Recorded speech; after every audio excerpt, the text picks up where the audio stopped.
Yeah, buddy. Oh, we're live? We are live.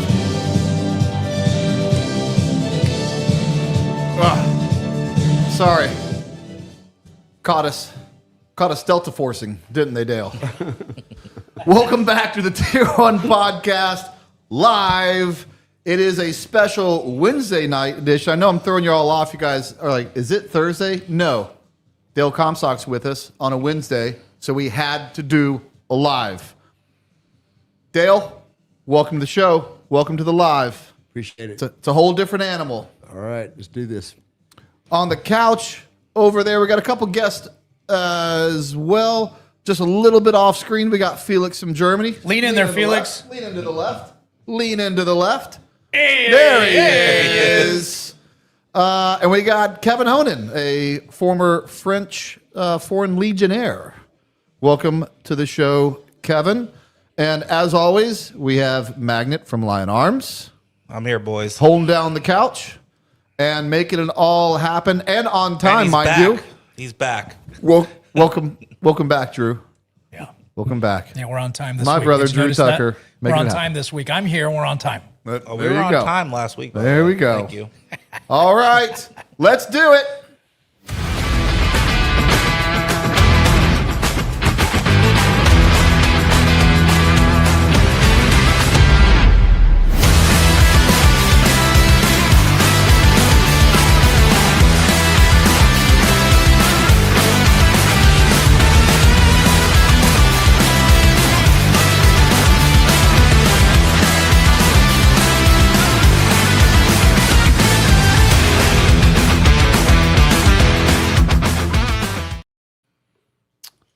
All right. Oh, what's this? What is that you have in your hands? That is a new Tier 1 torch lighter. Oh, Drew, did you do that? Did you make that happen? Well, somebody did. I took advantage of it. All right. Well, thank you, Drew. You can get that over at frcc.shop. I'll be using that. All right. We just got done doing a recording with Dale Comstock. It was like 2.5 hours, and we barely scratched the surface.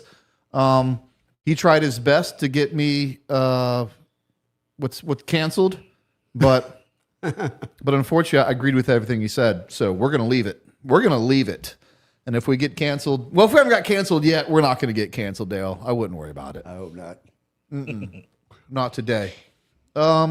Let's see. You know, here's a story that it's funny. They got bigger with time. It got bigger with time, and I'll when you finish the story, I'll tell. I mean, I don't know if I want to tell them first what the story is, and then have you tell the real story. But I love it. You could have taken that chance and been like, yeah, that's how it happened. But you're like, I wish that was how it happened. Let me tell you how it really happened. All right. Well, I'll start it out with the legend it has become, and I'll give it over to you. So this was 90s, correct? We're talking 90s? Yes. There was, as iron sharpens iron, there's a good rivalry between us and our sister organization at Virginia Beach, and I do mean sister. And we were going to prove it, and we're going to put our best fighter against their best fighter. True so far? True so far. All right. And it was a big to do. A lot of people from our side and their side, including Brass, was there placing bets and allegedly placing bets and having a good time. And their fighter, and I'll let you tell the story in a little bit, and I'll just fast forward it real quick. Their fighter ends up having some medical issues, pulls out. But as the story goes, Dale comes out to the ring, taunting the Navy fans, and then invites any Navy SEAL who thinks he's bad enough into the ring. He comes into the ring, and you make short work of him, send him out. Another Navy SEAL comes to the ring, you make short work of him. The place is going crazy, and at this point, we decide as a unit, it's probably a good time to leave. It's getting too rowdy. Is that how it happened? No. Say yes. No, just say yes. Say yes. Okay. Brent, but Brent, I close. was there. I saw it. It was close. All right. Yeah. What really happened that fateful night? All right, let me set it up first. So you're right. There was this ongoing rivalry, right? At least Not much of a rivalry, but yeah. during my era. And I don't know if I probably will. I'm not going to talk about the events, but we did outperform them, our sisters, and a lot of things they're supposed to be really good at, better at than us, and they're not, or at least they weren't at that time. And so every time we would prevail, the game was they're basically their sergeant major, their senior chief, whatever you call it in the Navy, had to basically issue a keg of beer to our command sergeant major. Right? Okay. The unit. So we've already been beating them pretty good. In fact, on everything. And then These are just facts. yeah, just facts. Okay. I'm not making it up. And then, anyways, in 1996, the UFC was starting to get popular, and I fought the first Vale Tudo match in Richmond, Virginia. And basically, Vale Tudo is Portuguese for anything goes, right? So it's 3 5-minute rounds, sanctioned street fight. And I fought one of Frank Cucci's guys, and he left with a C-collar around his neck, and both my hands were broken. So it kind of, I don't know how it really ended. It kind of just ended as a draw because we beat the shit out of each other because everybody let us. Okay. And so I kind of made a statement. That led to another fight in Richmond, Virginia. Right? So a big hoop-de-doop. And they wanted me to fight SEAL Team 6, one of their best guys. Should I say his name? He's an admiral. I don't know if I should say that. Okay, I don't know. Well, anyways, I think it was Szymanski. It was his name. Correct. Okay. So at that time, he wasn't the commander. I mean, you didn't end up fighting him, so it's not like a big deal. Yeah. And so, anyways, they couched it as Delta Force versus Navy SEALs Battle of the Elite. Right. So he and I were supposed to fight. It was a tough man contest at Vale Tudo, anything goes, and a bunch of fighters going to be there, but we were going to be the match of the Main night. event. Yeah. So I had a lot of experience fighting. I was a pro boxer, MMA fighter. I got 2 6-degree black belts, 1st-degree black belts. I got a little bit of experience in the ring. And so I show up in the morning. So anyways, this command sergeant major from the unit also comes up there because he wants to support this. He wants to, he's got a beer at stake. And the cool thing was the unit did support me, right? So technically, you're not supposed to be moonlighting as a fighter, professional fighter, or a pizza delivery guy or anything like that, unless you have specific, There's waivers for that. Right, yeah. Well, I just did it. And so, and they allowed it because I also taught the hand-to-hand program for the unit, right? And so they looked at us like, well, when he's going out there, beating people up and getting beat up, he's bringing all his lessons back and training our guys, right? So there's some value in that. So everybody kind of just overlooked it. So this is why the chain of command supported it, having a problem with it. They thought it'd be kind of fun. So they came up there. And that morning I weighed in, got the medical test, checked from the doctor, the physician. So you're good to go. Report back tonight, like at 7 o'clock or something like that. Roger that. I go home. I'm in my hotel room. And a few hours later, I get a phone call saying, you're not going to be fighting this guy tonight. He got DQ'd. And I'm like, why? Just medical reasons. I'm just going to say medical reason, right? It's kind of funny medical reason, but, I was like, whoa. And so they gave me all kinds of reasons for this to be a bad idea because you might go blind and blah, blah, and all this scary stuff. Like, okay, I don't want to fight that guy. He won. And so I ended up fighting the West Virginia Tough Man champion. That lasted all of about 45 seconds before I checked him out.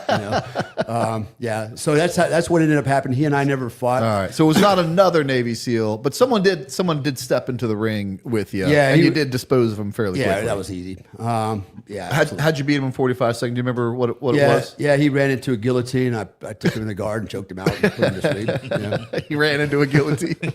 Don't do that. Don't block fists with your face. No. And don't run into guillotines. I usually don't grapple. I just look. It's all cool and stuff, but in a real fight, it's dangerous. I've seen guys get stabbed, putting guys in arm bars, Japanese arm bars, things like that. In a street fight, you want to stay on your feet, give yourself the option to run, kick, or whatever, but you don't have as many options on the ground, and especially if there's multiple fighters, right? So you know, MMA, martial arts, jiu-jitsu, shoot fighting, all that. It's cool, but it's I They're call all it tools. They're just tools, right? I call them insurance. So it's insurance so I can get back to my feet and run or go for my gun, right? Yeah, That's right. how I look at it. So, All right. I don't miss an opportunity. You're gonna run it head first. I'll just choke the shit out of you, get it over with, right? Now, as the story goes, we didn't want to miss that opportunity. We still thought you were the man, and we're looking for any reason to beat those guys, and we thought we could do it again. So there was a rematch that was to be scheduled, but at some point, JSOC catches wind of this, and they're like, you know what? We didn't know you were doing it the first time, and we don't believe this is good for business. There will be no rematch. Yeah, actually, so it wasn't right away. Probably a few years later, there was this big tough man tournament that was being proposed, right? So the guy that was, I guess, running the whole show, he claimed he knocked out Muhammad Ali in training one time. Maybe he did, maybe he didn't. He's an older guy, big guy. But anyways, this was going to be a game. From which side? Sorry? Who said they? A guy from the Navy SEAL side? No. Whoever the promoter was. The for promoter. this big fight, Okay. right? All right. I don't know what his background was, but anyways, they were looking for, again, special forces dudes, SEALs, Marines, right? They wanted to see soldiers fighting, right? And it's gonna be televised. It's gonna be a big hoopty-doop. And I thought, well, hell, why not, right? So I signed up for it as well. And then, USAC came down and said, no, not no, but hell no, because and the reason they said it, this is what pisses me off, is during that time, that era, there was no combatives programs other than the one in the unit that I helped start and the one in 3rd Special Forces Group. And so it was making a comeback, but we weren't there yet. So USAC was like, that's unbecoming of a professional. You guys out there fighting like kids, we don't do that. And I'm like, I thought we were Green Berets and special operations dudes, right? I mean, that made no sense. So yeah, they canned the whole thing. It never came to be. I hate it when they say things like that's not professional, because I don't believe, for as smart as they are, they know the meaning of the word. To be professionals, be proficient at your profession. Yeah. Fighting is our profession. And so to be good at fighting is to be professional. Yeah. Well, I went to 3rd group, and I was an S3 assistant ops NCO for the group for a minute, and I was only going to be there for like a year. So I was going through a divorce. It's kind of typical for me, but and I was a single parent, and so I asked for a minute, give me a respite, like I'd fly a desk for a minute. Never did that before, and so the group sergeant major was like, "Listen, I heard you do hand to hand. You taught the program over there, blah blah blah." He goes, "Let me ask you a question." He goes, "What's wrong with Rambo?" And I'm like, "You mean like Sergeant Major Rambo?" Because there was a Sergeant Major Rambo in Special Forces, right? I love it. He goes, no. Yeah. Johnny Rambo, right? The movie. And I thought it was a trick question. And I was like, be careful how you answer that, right? Because I know there was kind of a stigma with the air was like, people didn't like us fighting, right? Because it's unbecoming of a professional. And I'm like, I said, well, Sergeant Major, I don't really know what's wrong with him, right? I wasn't where he's going with that. I said, I don't see anything wrong with Rambo. I mean, he's a fictional character, kind of, in a movie. He goes, that's right. There's nothing wrong with it. He goes, how come we can't have more Rambos? He goes, we're Green Berets. Why can't we all be like Rambo? And I go, yeah, that's right. Yeah. And I got all worked up. I go, yeah, because now we're in alignment, Yeah. Go ahead. No, and so he was like, look, he goes, I tell you what, he goes, how would you, like he was doing me a favor, but he wasn't, right? Because now he's giving me an extra duty because I'm just supposed to be running the op shop downstairs, right? Managing that piece of it. And he goes, how would you like to run a hand-to-hand program for 3rd group? Right. When, Sergeant Major? On your time. Yeah, I know. Right? Hey, that's what I love about the military. The military is the only place that will continue to give you more responsibilities and not a penny more. No. You want to go, enhance your skills and be a level 2, same pay. You want to be a jump master, same pay. Yep. You want to go be a sniper, same pay. Yep. You just go down the list. Yep. And we don't do it for the pay, which is why we go do those things. But I did. I thought if you go do, you jump. you get to pay for it. Right. You do demo, which we didn't always get demo pay. Yeah. You get demo pay for it.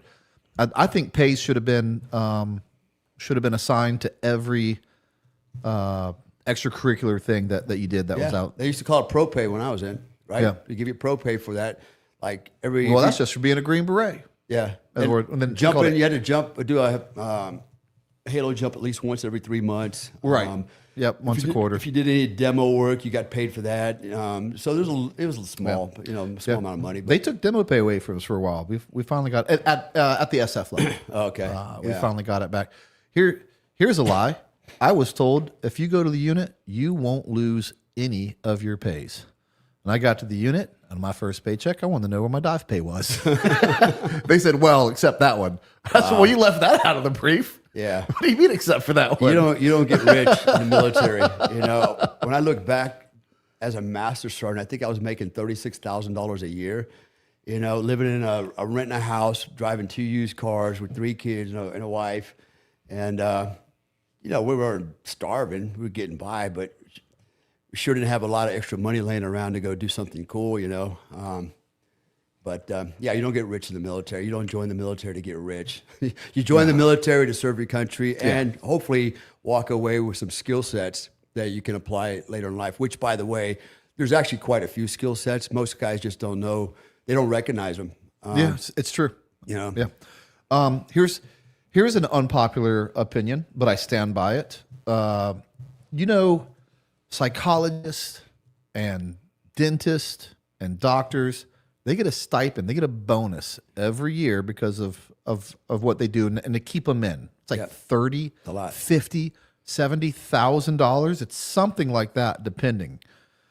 And of course, as a Delta Force operator, we got paid a little extra, but nothing that's going to change your life. No.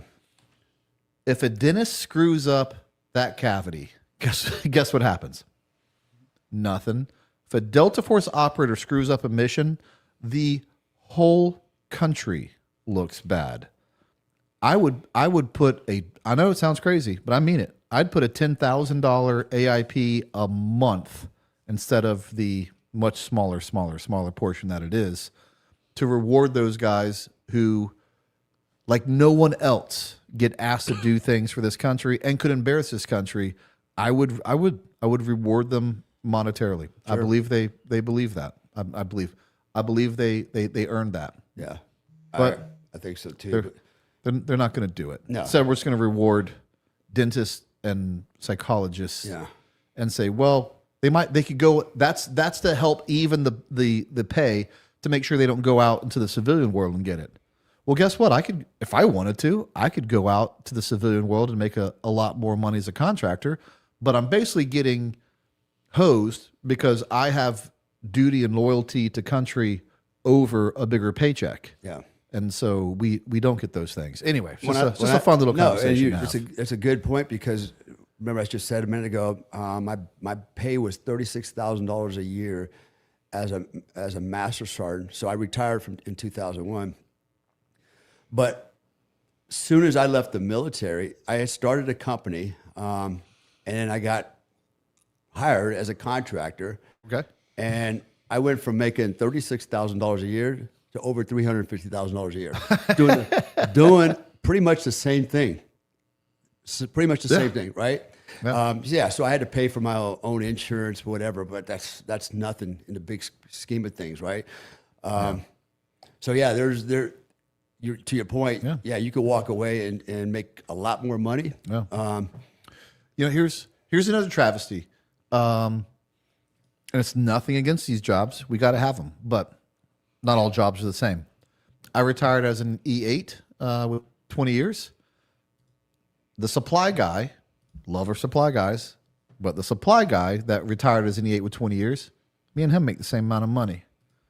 I think there should be something added to your retirement for people who laid it all on the line. And I think most people would agree with that, but that's where we're at. I think the SAS does it the best. They have all their operators, I believe, go to a warrant officer pay. and they may make a little bit less at the beginning because they start out at like a W01, but they'll end up with a better retirement and a better pay the longer they stay in. I mean, there's ways around this to do it better. Sure there is.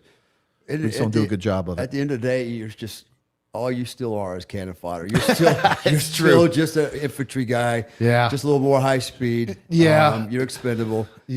Man, I've seen it. They've moved us around this world as a pawn, just as a deterrent, which is crazy to think about. But I've seen it happen. Like, I don't think you had any intention of using me. No, there's just moving pawns in the battlefield. No, which is you're right. Which is unfortunate truth. Drew, let's go to some super chats and get a couple of those knocked out. All right, Soli, the usual upfront super chats. He's always got them in there in the first. All right, what do you think the max age to serve in Delta should be before you have to retire? That's a tough question.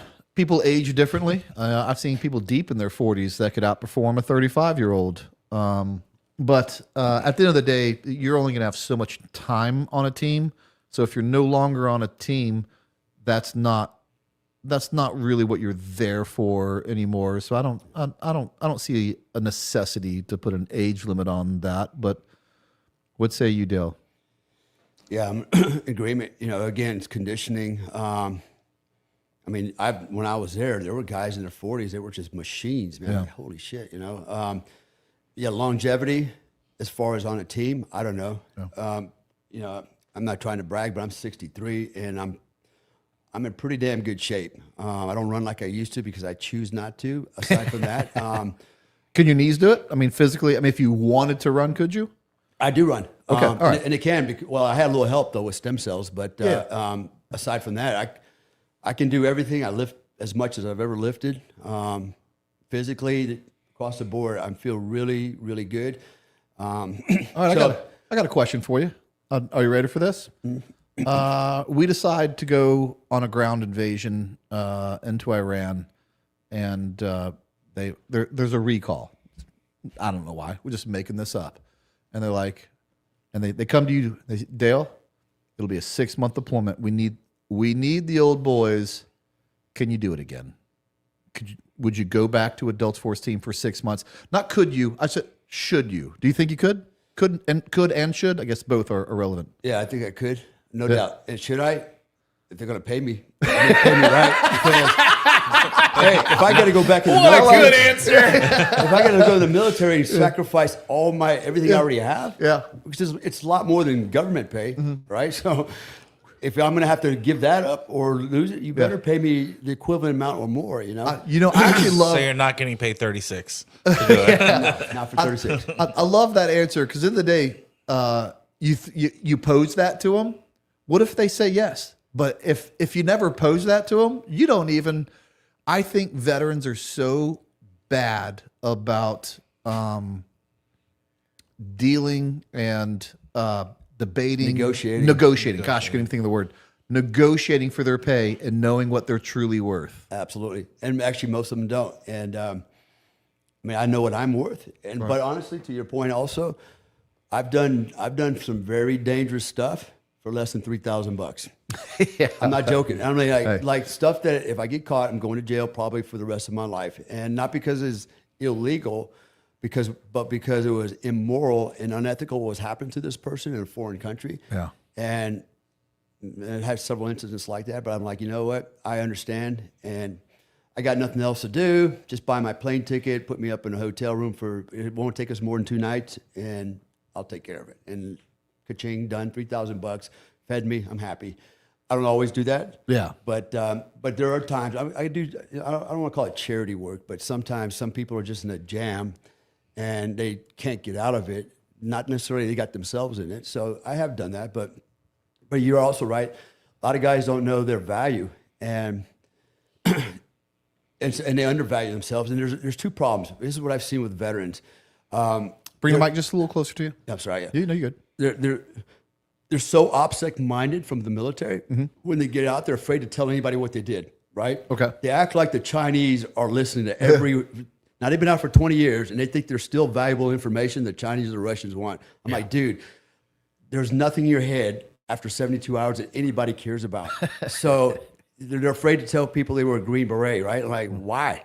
Because it was beaten in their head. So then they go around and they don't tell people who they are, what they're capable of, because they think they're still in the military when you're not. Yeah. And so they don't really market themselves very well. And I agree. They have this servant mindset that says, I'll do, they'll accept if it's fair. I mean, they won't get paid pennies, but to their in their mind, they're like, I will work and you tell me what you think, and then they just go through this list and go, okay, that's fair to me. I want to be value added, and I don't want to charge you too much and be unfair, because they're just so used to having this servant mindset, which is what you need in the military, or else you'd have left a long time ago. But that mindset has to change once you leave as well, to some degree. You're undervaluing yourself, and I do the same thing with the shop. Yeah. I undervalue myself all the time. Good people do that, and it sucks because good people do that, and other people will take advantage of good people. Yeah. And that's just the truth. Drew, what else we got for the super chats? Well, just to be clear, I just want to make the 3,000 the things that he's done for $3,000 or less. That is not a promotion or an advertisement of Dale's skills and special services. yeah, All right. thank you for clearing that up. Solely says it's common for guys to quit in 22 SAS jungle phase despite passing hard selection. If guys don't quit in Delta OTC after similar SAS selection, is OTC less hard than SAS jungle phase? Ooh, that's a good question. I don't feel qualified to answer because I've had SAS guys on here. They've talked about jungle phase. I don't know what jungle phase really entails, but I can tell you this, that I know of. It'd be rare. It's super rare that anyone quits OTC. But you don't have to really, especially at these higher levels, you don't really have to make things really, really, really hard to make guys quit, because most of them won't quit. The only thing you have to do is hold high standards and enforce that standard, and you'll get the guys you want. I agree. And remember, it's mental. It's mostly mental, all mental. And usually when guys make it to that point where they're an OTC, the guys I've seen get canned, the biggest problem they had was they couldn't cope with stress, right? Like another level of stress. I'm not walking through the woods kind of stress with a rucksack on, but a whole nother level of stress, right? They just could not cope, and they could not process information fast enough to react. And a lot of times they're just caught flat-footed, and then they made mistakes. There's actually a phenomena behind it. It's all psychological, but when you're under stress and under pressure, which the unit was very good at doing that, especially during trainings, right? I mean, they ramp it up, and if you fall off the train, you're not going to get back on. Damn. But what happens is when stress starts picking up, you don't have a choice. The stress shock phenomena kicks in, right? The general adaptation syndrome. And what happens is you go into this fight or flight mode. There's actually 5 different responses, but fight or flight's what everybody kind of talks about. And what happens is you literally, your hormones, your adrenaline levels, epinephrine, norepinephrine, cortisol are all excreted. You push blood and oxygen to the large muscle groups, and you also push blood and oxygen from the frontal lobe, which is the part of the brain that does all the rational thinking, logical thinking. You push it to the back of the brain, to the limbic system, because the limbic system's controlling your fight or flight reflexes, right? It's trying to optimize its performance, not its thinking. This is why people make mistakes under stress, is because they can't think clearly because they're not getting enough O2. And so through the training that we've had, we've learned to regulate stress so we can think clearly. And but most guys genetically or for whatever reason just can't seem to cope fast enough, and those are the ones that usually don't make it. It's not because they couldn't physically perform, it's because they mentally could not perform. They couldn't keep up. Yeah, I think one of the worst ones to see is guys that aren't doing well in CQB, and and they know, which gets them more frustrated, that they are good at CQB. Whether it be CIF guys or cephalic instructors or rangers with a lot of CQB experience, and they know they're good. But it's different when you're at a high level at your old unit. There's not a lot of pressure to perform, and you have a high confidence. And you got this. And now you're thrust in this world that you're a new guy again, And these people up here in the catwalk are gods of CQB with a small g. And that pressure that you really haven't felt in years or maybe ever. And you're just not doing CQB at the level that you could. If we picked you up out of this and put you back with your old team and told you to do the same style of CQB with almost the same standards, they'd do it. But they fall apart under the pressure, under this new circumstance. And it's hard to watch guys that can do this. They're just not doing it right now. Yeah. And it takes time because it's really a function of calibrating the nervous system, the entire nervous system, right? And some guys tune it faster than others. Yeah. A lot of times the training apparatus can have a crucial play in the whole thing. Your instructors, honestly, I had Mad Max as my instructor. As hardcore as he was a great instructor. I still quote him today on a lot of things. And no, really, like one of my favorite quotes he used to always tell us is run the situation, don't let it run you. Yeah. Man, that's so profound, Another one, a classic was, don't just stand there, do something, goddammit. Even if it's wrong, just do something, but don't stand there, right? Like, got it, roger that, move around. I've said that as a CQB instructor. Right? Absolutely. Yeah. Your frontal lobe doesn't develop till you're 25, correct? Well, it's already developing as soon as you're born. But I mean, your mind, that's why I always say 25 and up for certain things, because the man's... Right. And some would say that yours hasn't developed yet. It still hasn't. But you became a CAD guy at 23? Yeah. All right. Yeah. So it's more than it. I mean, if you want to get really technical, it has to do with subconscious, reticular activated system. There's a lot of things at play here. Just think of your brain as one big quantum computer system, and you're literally trying to download software very rapidly in an environment that you have no control over. Right, but you've got to control it. I got a question for you. This is unique to you because I think it's pretty safe to say at the time you were the youngest guy to be going through OTC. I feel like it can do two things. It doesn't put as much pressure on you because you're like, man, I shouldn't be here anyway, so just send it, right? Or it puts a lot more pressure on you because you're like, I shouldn't be here. I have something to prove. I'm 23. And now I feel even more pressure. Was it one of those two for you, or no?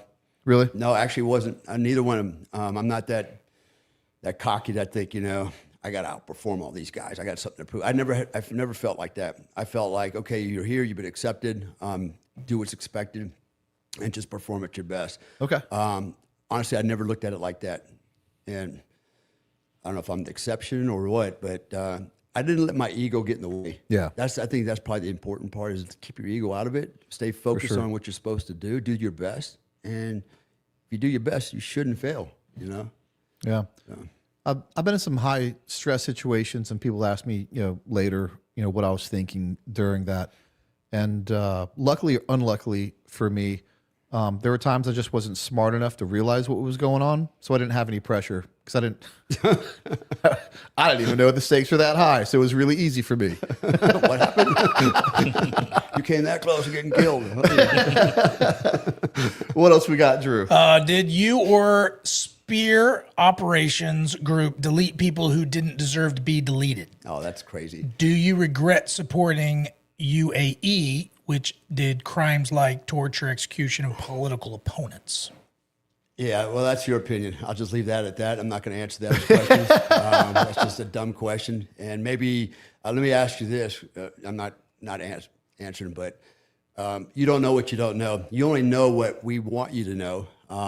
And you can read all the rags that you want and all the garbage that's in there, but the only people who know what really happened were the people who were there. So don't ask me a dumb question like that because I'm not going to answer that because that would be stupid. And I'm not going to incriminate myself, even though I didn't break a law. So I'll just leave it at that. All right. Solid answer. Sonny Marbury in the house says, sup, Sonny. you mother Tuckers.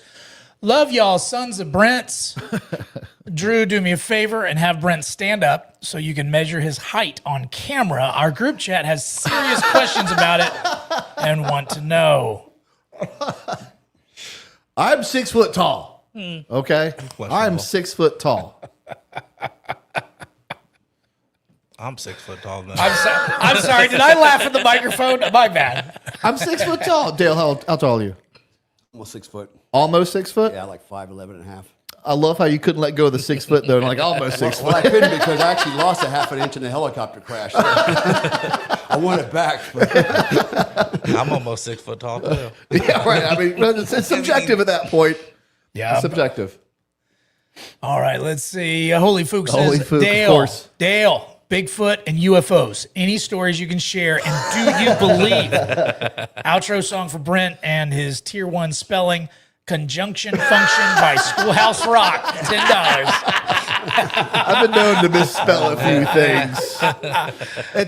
good. I know how to spell. It's my fat fingers, and autocorrect is not my friend. Autocorrect is not Even my last night friend. on the Patreon, I was like, Oh gosh. don't text it after midnight. I don't know if Nick had spelt that or me, to be honest with you, but I'll take the blame. I'm the leader. I'll take the blame. Okay. Bigfoot or UFOs? What say you, Dale? The people want to know. I don't think there's Bigfoot, but I do believe in UFOs and UAPs for sure. That for sure. Any strange sightings or reasons because of that? Other than I actually have one, my own personal one. Okay. I'm not going to say where it was, and who I was with. Right. But I bring the mic just a little closer. Like, Sorry. just keep it. No, you're good. Yeah, just pull the arm straight to. There you go. this big black thing in front of my mouth. I'm Now you just made it weird. afraid I'm going to accidentally bite it. Like, oh shit. I was in the desert, flat deserts, flat as it can be. To my front was a butte, maybe 300-400 feet tall, flat on the top, and that was all that was out there. And it was the middle of the night. Stopped. We were doing something, map check. And I look forward, and there's this big, white, bright light comes up from the backside of this butte. Just goes up and just sits there and hovers. It's not a flare. It's not a helicopter. They didn't even have drones back in the day.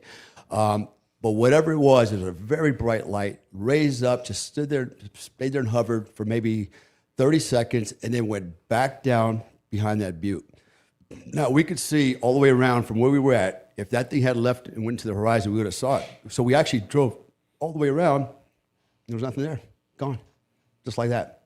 Really? Yeah. And I mean, there wasn't another light within 20 miles. And this thing was very bright. Yeah. So, what is it? I don't know. But probably the closest thing to a UAP that I saw, or UFO. And it happened to be in an area where there's a lot of these sightings. So, but, again, I've done a lot of work, a lot of research. I read a lot, watch a lot of YouTube videos. There seems to be enough evidence to support the idea that there is alien life. It has come here. Yeah. Why do we not know about it? Well, ask your government. Why are you not telling us? Right. So. All right. There you go. Should Delta bring back the hot seat? And did you experience this? The hot seat. Yes. I think what they're referring Commander's to board? is sitting inside as a hostage and having live rounds shot by your fellow students. So let me caveat that not by my fellow students. Okay. Because they're students and they make mistakes. We used to do that. I remember we used to do some demos where literally the commander would sit in a chair up against the wall. He had 2 IPSC targets right here. And we'd enter, and one guy with a 12 gauge is literally freaking pumping rounds right by his head into the target, right? Yeah. Now, I wouldn't recommend that anywhere else, but at the level we were training and the level of confidence, nobody thought that was a bad idea. Right. But it is a bad idea if you're going to be the student or you're going to be the hostage with students doing CQB. Yeah. I've seen guys get shot like that. Really? That's a bad idea. Yeah. All right. Yeah. There you go. All right, Honey Badger says Dale has been on with Alex Jones a bunch. You should go on sometime, Brent. That would be bad arse. What you'd mentioned that, and I was going to ask, what's your thoughts on Alex Jones? He's a little polarizing. Yeah, but I think He's wrong on some things, but he's not wrong on everything at the same time. I think I personally like the guy. Yeah. I've had personal conversations with him. He's definitely focused on what he's doing, and I don't know where he got that energy from, but man, he's got a lot of energy, even off camera. Man, he's go. I particularly like him. I think he is right on a lot of things. I don't know too many things I think he's wrong on. But overall, I think he's a threat because he's the guy that will speak up and call it like he sees it, and people don't like that. They want to shut him up. Yeah, I do respect that about him, whether he's right or wrong. That he's willing to he speaks with conviction, Yeah. and he's willing to say things. Now, he eventually took it back. The Sandy Hook thing was unfortunate. That's about the nicest way I can say it. Yeah. But I also give credit where credit. That's what he thought. He was wrong, and he came back and walked that back, which Yeah. I give him credit for that too. That's not easy to do for any man, and he did that. Yeah, but we were talking about in the car this morning. Did he not call out 9/11 6 months before it happened? Yeah, I've seen that. I've seen it. Never did like a deep dive into that because that sounds crazy. Yeah. But I've seen that, and it seems to be common knowledge that he did that. Yeah. It seems like he's gotten a few things right. Yeah. Yeah, he might have got some things wrong. Yeah. I'm not gonna throw the baby out with the bathwater with that guy. Yeah. All right. Let's see. Wiley Coyote. Wiley! All right, man. Thank you for the love, man. Appreciate it very, very much. Dale, Brent, I come from Judo Wing and Chun JKD background, trained back in the 80s to 90s with folks you might know. If you can say, who were the key outside experts, if any, who headed up or consulted with CAG combatives programs back in the day? My vote for outro, Van Halen, Mean Street. So, again, I don't want to walk a weird opposite line, but let me put it this way. Some of the first guys that came in were some of the best jiu-jitsu grapplers in the world at the time, without naming names. We've had other guys come in that were experts in their field. A lot of it was not even combatives in the formal sense. It was actually what I call it was closed loop type training, but it was more related to hot and now easy techniques for overcoming an adversary or controlling somebody. So we kind of started down that road, and then the program just started to grow. So by the time in 1996, we had a pretty robust combatives program in the unit. I ran it for a while, and then I took that program to third group. I wrote the manual for the third group combatives program, which I understand became I don't know if it's true. This is hearsay from other people. They're saying, yeah, it became the base document for the Army-wide hand-to-hand program. I don't know if that's true. I'm just paraphrasing others, but it didn't. We didn't have a program in the unit or anywhere, right? Yeah. Because it was unprofessional, right? Right. And I remember, and I would actually bring it up to the units, like, hey, I brought up two things: canines and hand-to-hand. I'm a big canine guy. I've been training canines for a long time. Well, you're right on both. Yeah, and you know what the answer was? We don't need dogs. We got guns. We don't need to know how to fight. We got guns. I'm like, okay, wait till I beat the shit out of you on the way to mess hall and tell me how your gun worked for you, right? And now some of the two most successful programs they have. Absolutely. I was going to ask that.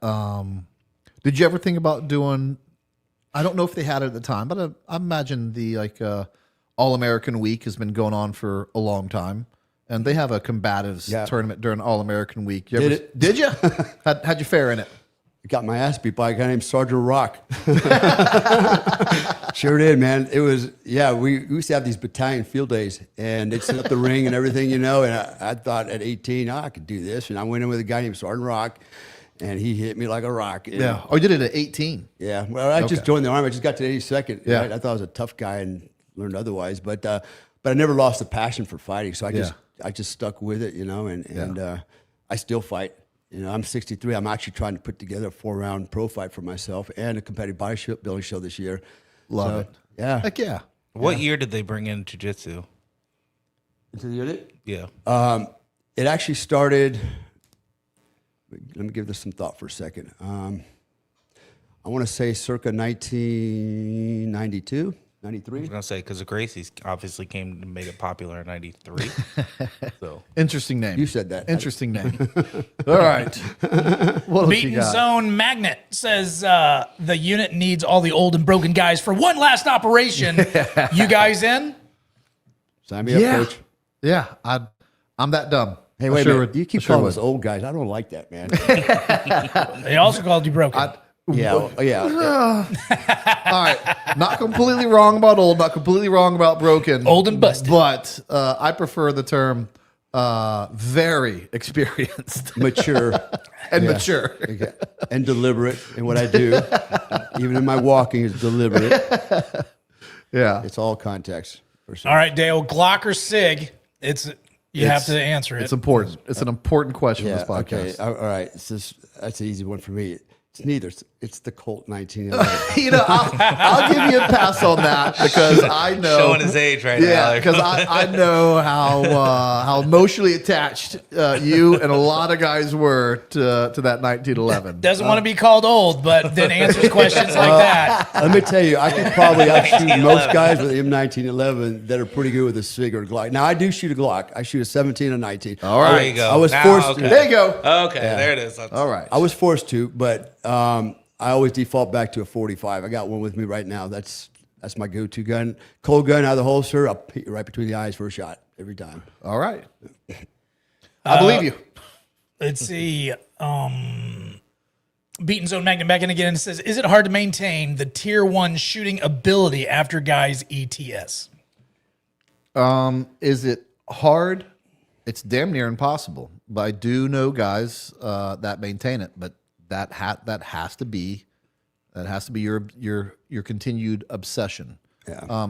To some degree, if that's what you do, I've heard some guys say I'm actually a better shot now than I was in the unit. The guys who they get into competitive shooting, well, that's because that's all they do now. They're no longer worried about mobility. They're no longer worried about skydiving. They're no longer worried about physical fitness at the same level. They're no longer worried about all these other extracurricular things. It's the only thing that they now focus on. So that's what it takes.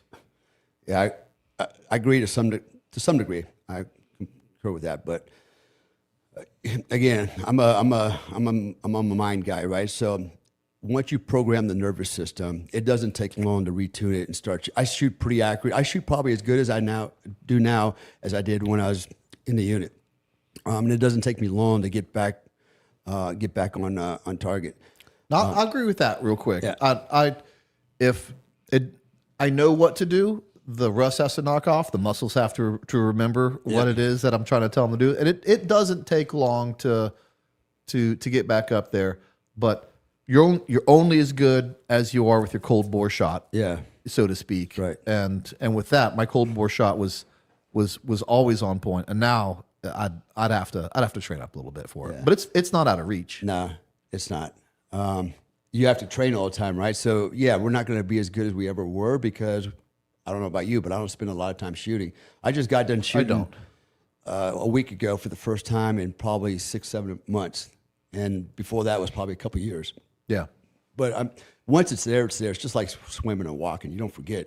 Right. May not do it real well again, but it doesn't take long to tune it back up. Okay. What else you got, Drew? Dale, do you have any stories about John McPhee? Also, what is your EDC in the U.S.? Brent, did you work with Jesse Cinco? He's a good guy. All right. Start it right off the bat. Do you have any stories about John McPhee? He came after you, correct? Yeah. Okay. I personally don't know John. I've seen some of his presentations. Just give it the eye roll and leave it at that. As far as my everyday carry, I usually carry an M1911, either a compact Springfield Armory, or I carry my Glock 19. Those are usually my two guns. In the wintertime, I usually carry the Glock 19. In the summertime, with a pancake holster, I carry the M1911. All right. And then Jesse Cinco. No, we were in different squadrons, so I did not get to work with him. So I've met him at SWAT Roundup, and I'd love to have him on the show. TK Fish Story says, Dale, is there a Delta Force legend other than Brent that you were most impressed with? Thank Brent, you you for look, that. look nice today. Thank you. Okay. Well, I didn't know Brent. He's after my time. He's junior to me. I'm quite old, believe it or not. You know what? There were guys in the unit that I did look up to. And in fact, there was guys in the unit that all of us looked up to, and that were pretty good across the board at everything. They could climb like Spider-Man. They could shoot. They could run. They could just do it all. Like, damn, it gave us something to aspire to. So yeah, I don't want to mention names because, again, I protect people's privacy. But even though it would be a compliment, this particular person I'm thinking about actually had a bad run with the law. So I just kind of leave that where that is. But everybody was like shocked, like, man, this guy's amazing. Like, well, he did what? So leave it at that. But we all have heroes. We all have people we look up to. Even me, I have people that I admire their performance, and I'm like, man, I wish I could be that good. In the unit, when I was there, remember Josh Collins? Yeah, again, before your time. Great boxer, great boxer, man. He was amazing, man. And he asked me one day, I was boxing, not as good as him, and he said, he goes, if you want to be a good boxer, he goes, or anything you want to be good at, he goes, emulate somebody else. Just act like them. Do the same thing they do.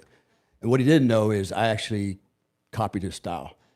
And I became a really good fighter. And then I kind of incorporated a little bit of Mike Tyson, a little bit of Sugar Ray Leonard, and then I came over with the Dale version of super badass in the ring. Isn't that the truth, though, on a lot of things, whether it be sports and emulating a swing, basketball, emulating a shot? I think that's a really good and unique skill to have. Not everyone could look at what someone does. They may try to, and if you watched a video of them side by side, you'd be like, you think you're doing this, but you're not doing this. Yeah. And in a weird way, that really translates a lot to CQB. Yeah. And if guys at a young age are mentally wired right to be able to mimic physically something they see and get that real quick, they're the same guys that can watch an instructor do CQB and then mimic him to a high level and then polish it with reps. But being able to mimic people in sports is a quality. Yeah, it's called mirroring, right? Yeah. To mirror someone, right? So you may not get it right, but if you watch. But if you do it enough, you will. Yeah, if you watch a person long enough and you try to emulate them, eventually what happens is, again, it's programming the nervous system. And you will actually tune the system to where you're doing the same thing they're doing. That's kind of what we all did somewhere in life.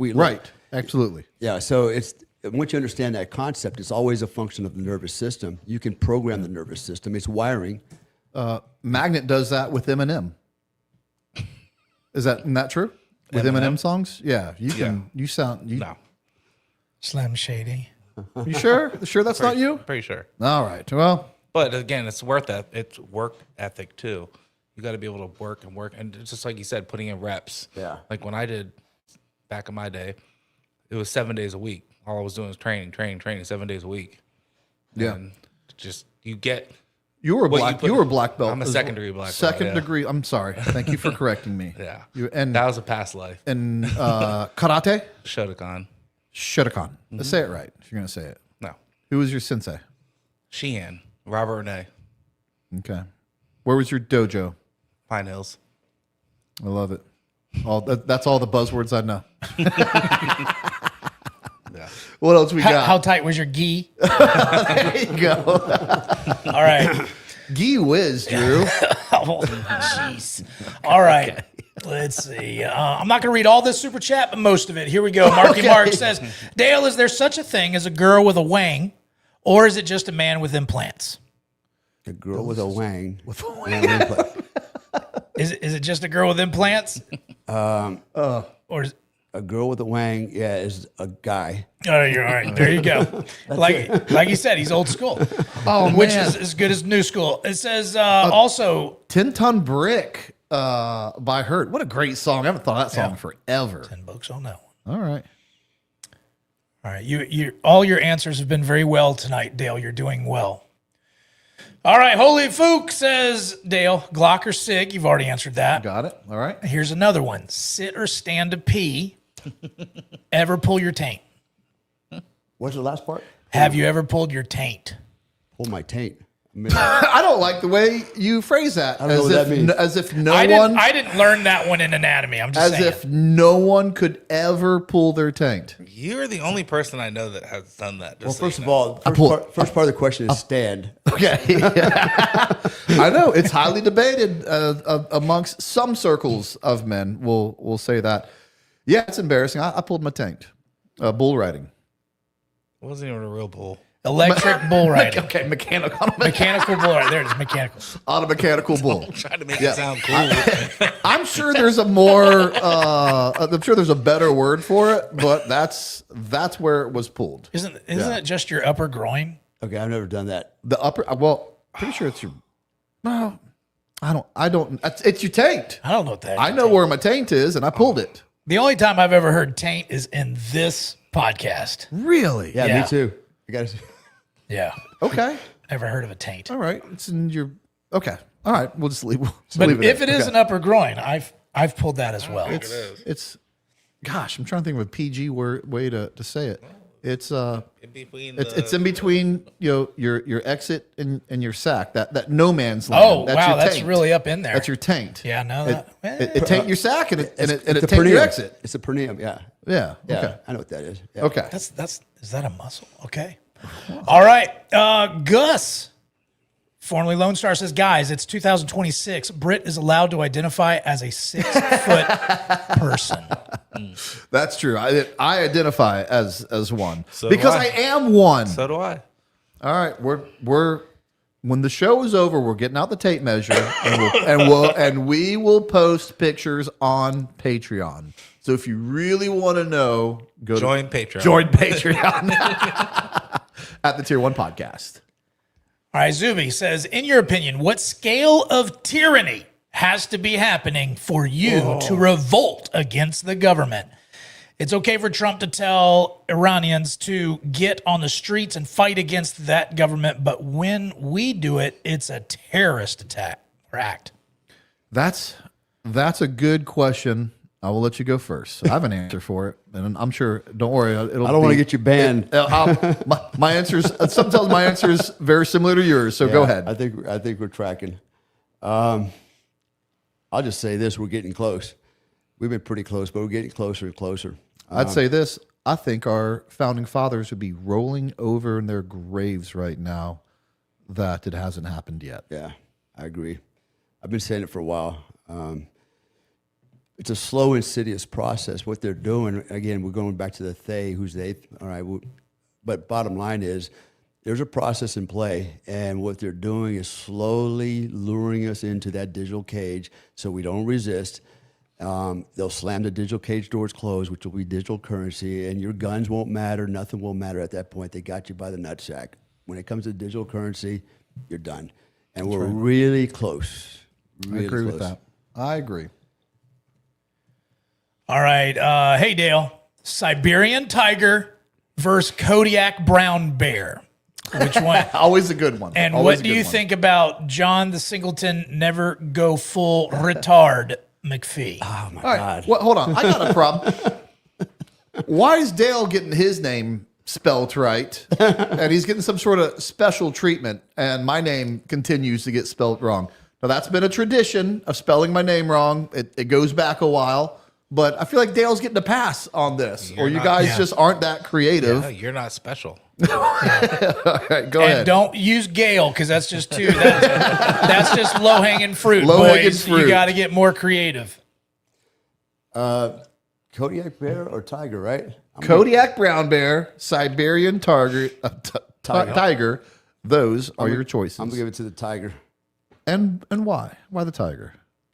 More nimble. I think for armament, those claws and teeth, bite pressure, agility. I think he'd outperform a bear. It's going speed. Okay. Going speed. Yeah, speed. What does that, and doesn't have anything to do with your Asian living? Makes you want to go tiger. No, I've always thought of myself as a tiger. Okay. You know, tiger's independent. He's bigger than a lion, powerful, effective hunter. Doesn't have really any enemies. I'm gonna tell you something that is more controversial than you think.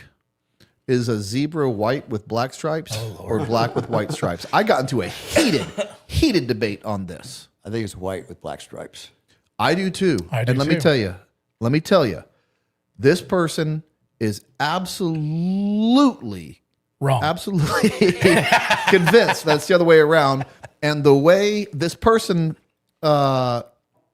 is convinced with their argument has something to do with like the color of the nose. And you're like that color of the nose, if it was like darker skinned animals have a darker pigment nose. And their nose always match. And I'm like, no. Except on a zebra.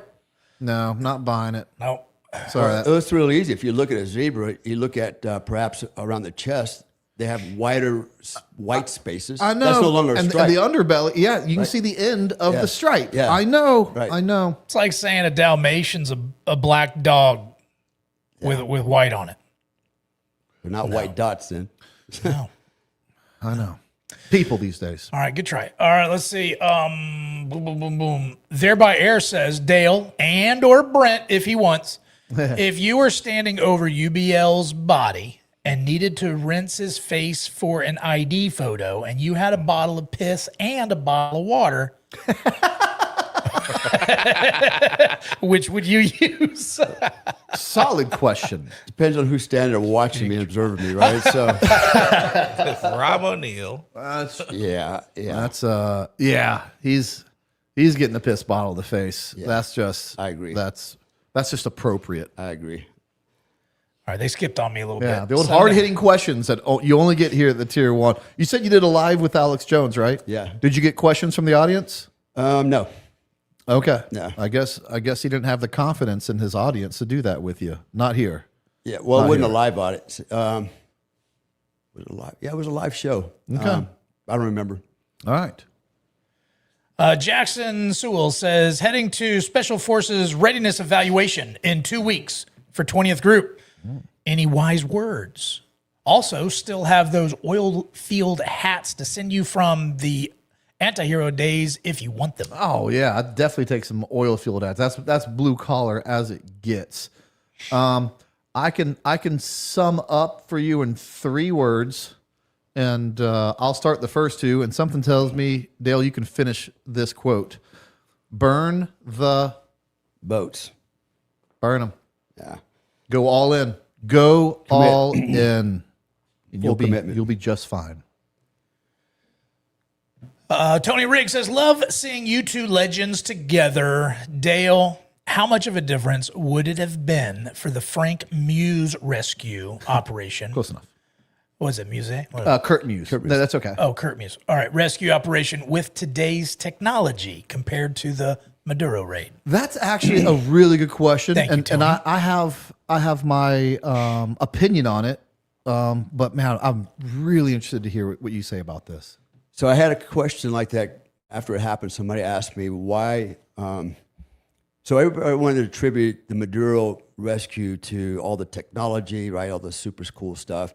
And I came back and said, no, at the end of the day, it always comes down to the man with the gun on the ground, right? So the operator. And when we compare Modelo Prison, kind of the same thing, except we didn't have that kind of technology. We were using the older PVS 5, 6s, things like that, Aimpoint 2000s, Car 15s, and we pulled that off in 6 minutes with just as many, if not more, bad guys on the target, right? So Right. we did everything. We infiltrated via aircraft, undetected. Same thing happened with Maduro. I don't think it's always the technology. The technology is a tool that enhances your capability, but if you start relying on it and the tool breaks or you lose it or whatever happens to it, then what are you going to do? It always comes back to the man on the ground, on the battlefield with the gun. So, yeah, it would have. In Modelo Prison, I'm not sure it would have made it that much easier for us or better. For sure, in Venezuela, they gave them a huge advantage to penetrate as deep as they did with those aircraft. Right. So in that case, it worked for them. It wouldn't have really helped us, I don't think. I don't because think weren't- so either. Yeah, we weren't threatened by that kind of stuff. Yeah, everything was super straightforward. You'll see in the recording. Half of the recording was just talking about that rescue mission, which was awesome. That you went to that detail with us. but you'll hear it on the recording. But that flight in is crazy to me on such a large scale mission. The flight in. How long was the flight in once you went wheels up to wheels down? Yeah, if I correctly remember, it was 1 minute and 34 seconds. I got to look at my notes. That's but crazy. 1 minute 34 seconds. I don't think I've been on a minute 34-second flight on a training exercise. Yeah. That's wild. We went wheels up from Howard Air Force Base, Yeah. Hangar 3, and we flew across the Bridge of Americas, over the canal, Bridge of Americas, and then through the saddle on Ancon Hill. And as soon as we swooped through that saddle, we were over the top of the prison. So, That's not even enough time to get nervous. no, but it was enough time for me and my partner to switch weapons in flight, and tune them up. Yeah, yeah. You'll have to hear that story on the recording. But that story is both kind of wild, but you were right at the same time. Yeah, that was awesome. All right, what else we got, Drew? Let's see. Braden Medlin says, Say it right. "Yeah, buddy." There it is. All right. Holy Fook, FYI, I can't buy a super chat more than $2. Oh no! Has your wife gone into the settings and limited you? I don't. All right. He's in timeout. At 27 D-Force, John McPhee said he started the unit combatics. That's why he grabbed TK. Another lie. Yeah. Tim Kennedy was a legit top UFC fighter and grenade thrower. He was one of those. Speaking of grenade throwers, go to frcc.shop for a brand new, good-looking torch. It's very cool. If you need 50 for a bag of grenades, we got them. Hey, since we're on that topic real quick, I want to address that because Shrek McVie did not start the hand-to-hand program in the unit. I already know who started. It was, I'll say his first name. His name was Art. There were a couple other guys, including me, that actually started that program. I was the primary instructor for several years running that program. Shrek McVie wasn't even anybody's dream at that time. Nobody even knew who Shrek McVie was. He came long after I had left the organization. So if that's what he's saying, he's full of shit. I got a question for you. In the time you were there, and because you were in the old building. Yeah. We started off in the stockade. Yeah. Did you guys have a combatives room, or just like a mats in a large area? You talking about the OTC? Just the combatives area. Oh, yeah, Was yeah. it a combatives a singular room? No, each squadron had up in the bay. Had its own. All right, that's still. So you had to go to each squadron to run the program because each squadron. No, I ran the program for OTC. So all Okay. Yeah, so that was in their bay. You still might know this though. In your time there, did you ever hear of guys getting in arguments and settling it in the combatives room? Never heard of that, but I did that to my kids when they argued. Put them out in the garage, tell them to glove up, son and daughter. So you got an argument? Settle it, right? Might as well get some training out of it while you're at it, right? I love it. All right. Did they have to sign a waiver? Good Timber says, tried to do a bigger chat, but it won't let me. Son of a gun. Dang it. Jumped on me. Here we go. All right. There by Air says Dale already did that one. That's the one I skipped. Good Timber figured it out. Says song To Build a Mountain by Crowbar. I haven't heard that song. 999. Holy Fook says make sure Brent takes off his shoes before checking height. It's getting serious. I will not do it. It's getting serious. Because I wear shoes when I meet people, and that is my height. Okay? That's a I mean, I'm not going to put boots on. He's got high heels on no right now. But you know what? I'll give you both. I'll give you both. Bacon Forged says, Dale, any good long walk stories? Also, Wednesday nights are also for the Patriots. Don't forget to hit that dadgum like button. Thank you, Bacon Forged. Any good long walk stories? Dale? Man, Just told one to Dale in the garage. yeah. Well, it was long. It was long. It was a lot of walking, running, and rolling, and falling, and sitting. Actually, not a lot of sitting. I only sat. I literally never even sat. I stopped one time for 1 minute and 30 seconds to pull MRE out of my cargo pocket and eat it. Yeah. I stopped 3 hours later to shit it out for about 2 minutes and 30 seconds. So I stopped for a total of about 4 minutes the entire time. I love it. Yeah. Did you or that you know of anyone in your class run into the wildlife? Every now and again we get a bear sighting. Oh, yeah. Deer, there was a guy that was funny, right? Not trying to be racial or nothing. Black guy, really funny guy. And he actually fell into a huge hole because a deer jumped up, scared him. He wasn't ready for that. He falls back into this hole and couldn't get out. We had to send a SAR team out to go find the guy. That'll slow you down. Yeah, I messed up his whole run time. Oh, man. When you got up to the top of the mountain, did you roll down? No, but I did run. I used your foot.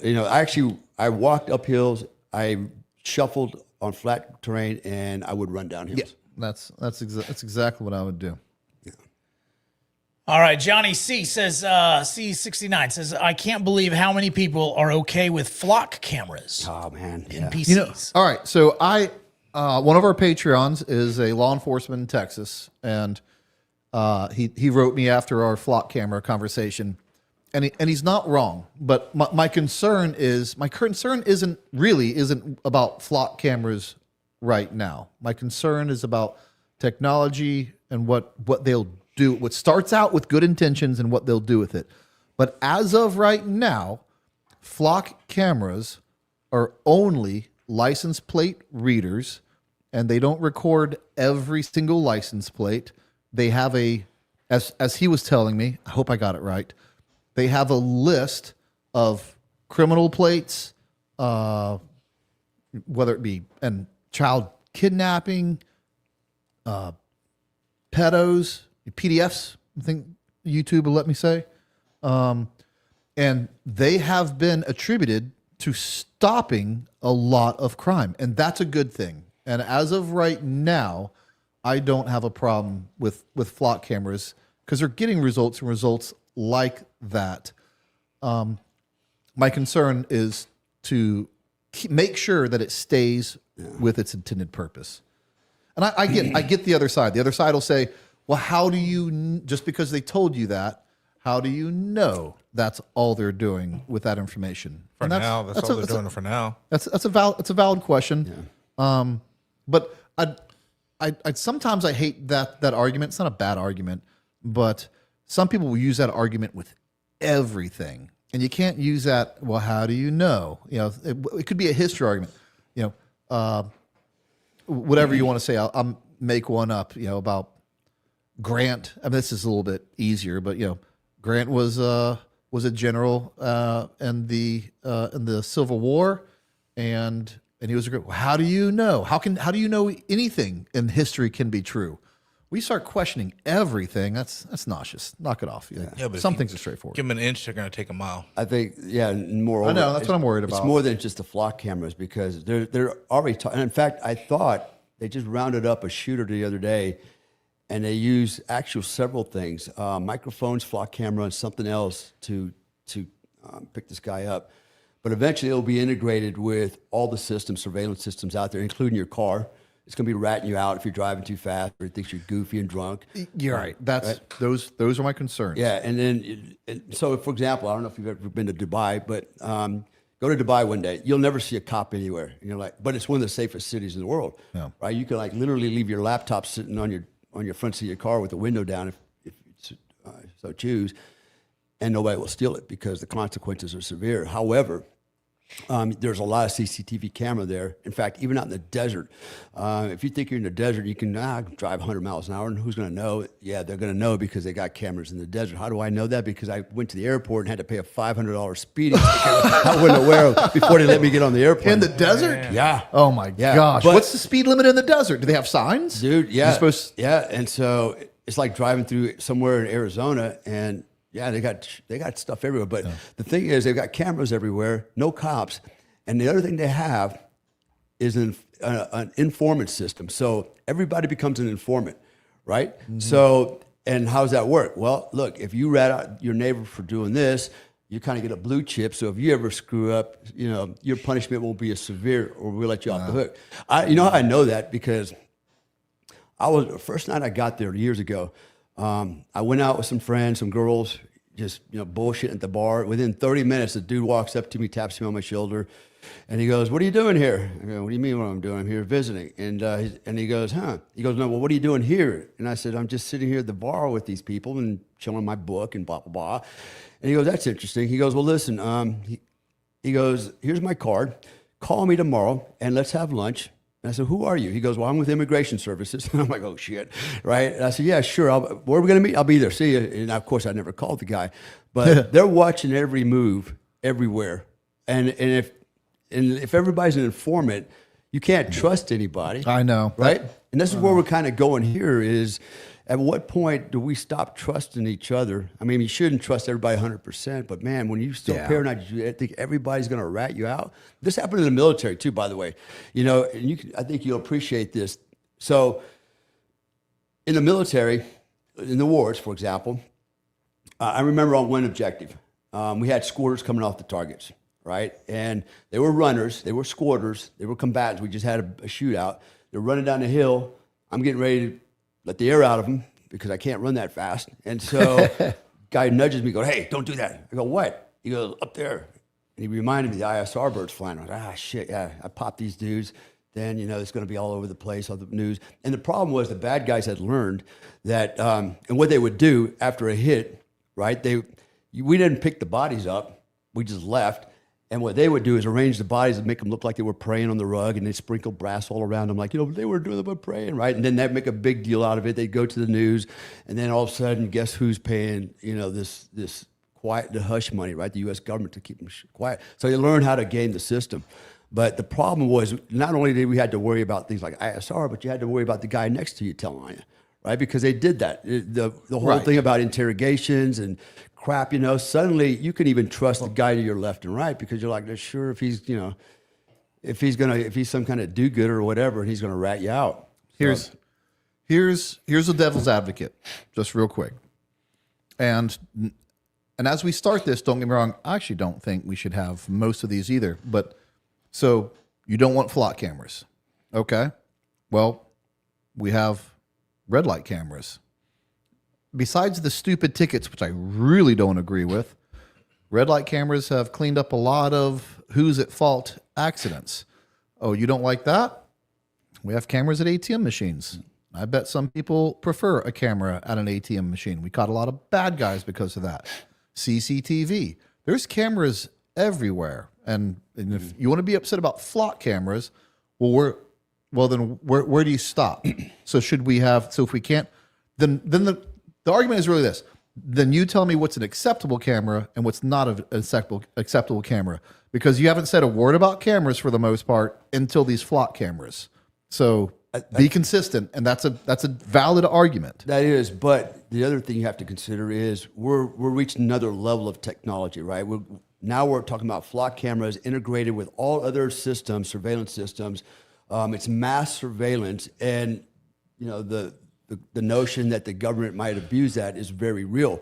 And so that's the concern. I think, I'm happy with a camera at the ATM machine. So if I get bonked over the head drawing money, we can catch the guy doing it.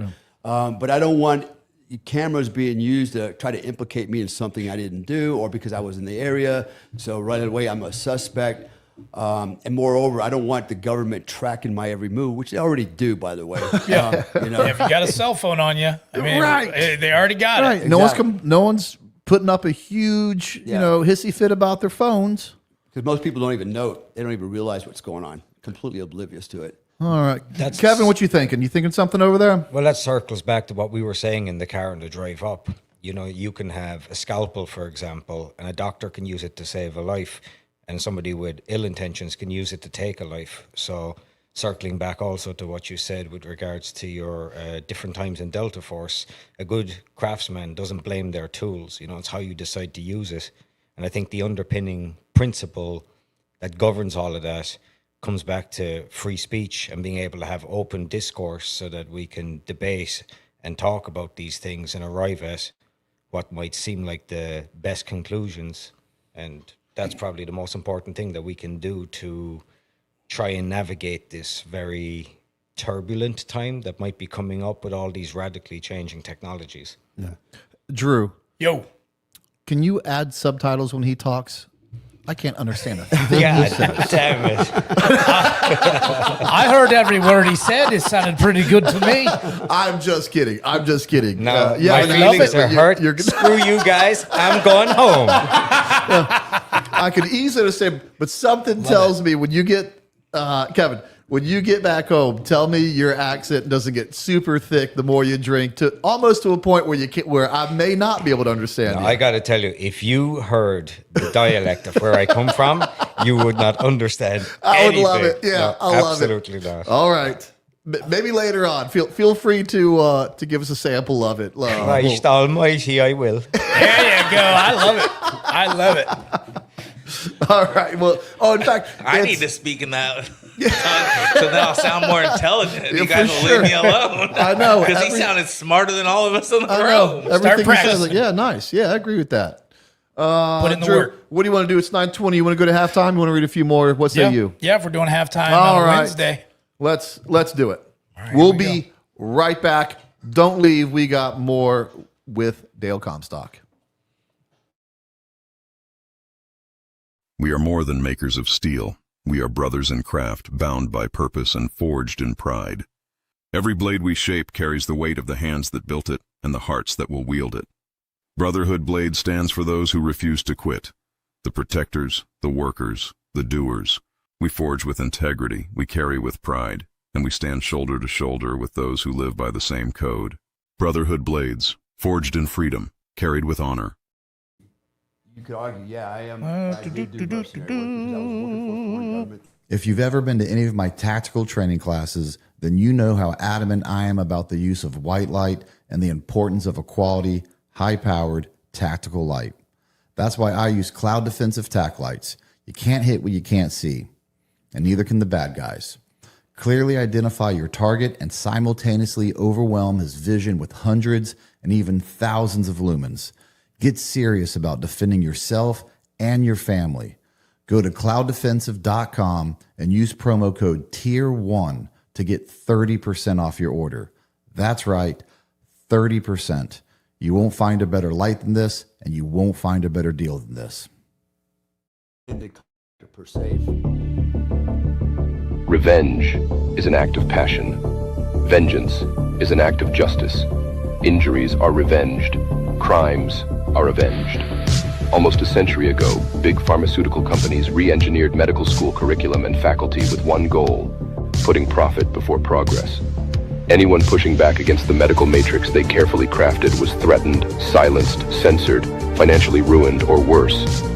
They are the problem. We are the solution. You're clear to engage. Initials Mike Juliet Alpha. You're clear to engage with weapons. You're clear to engage with weapons.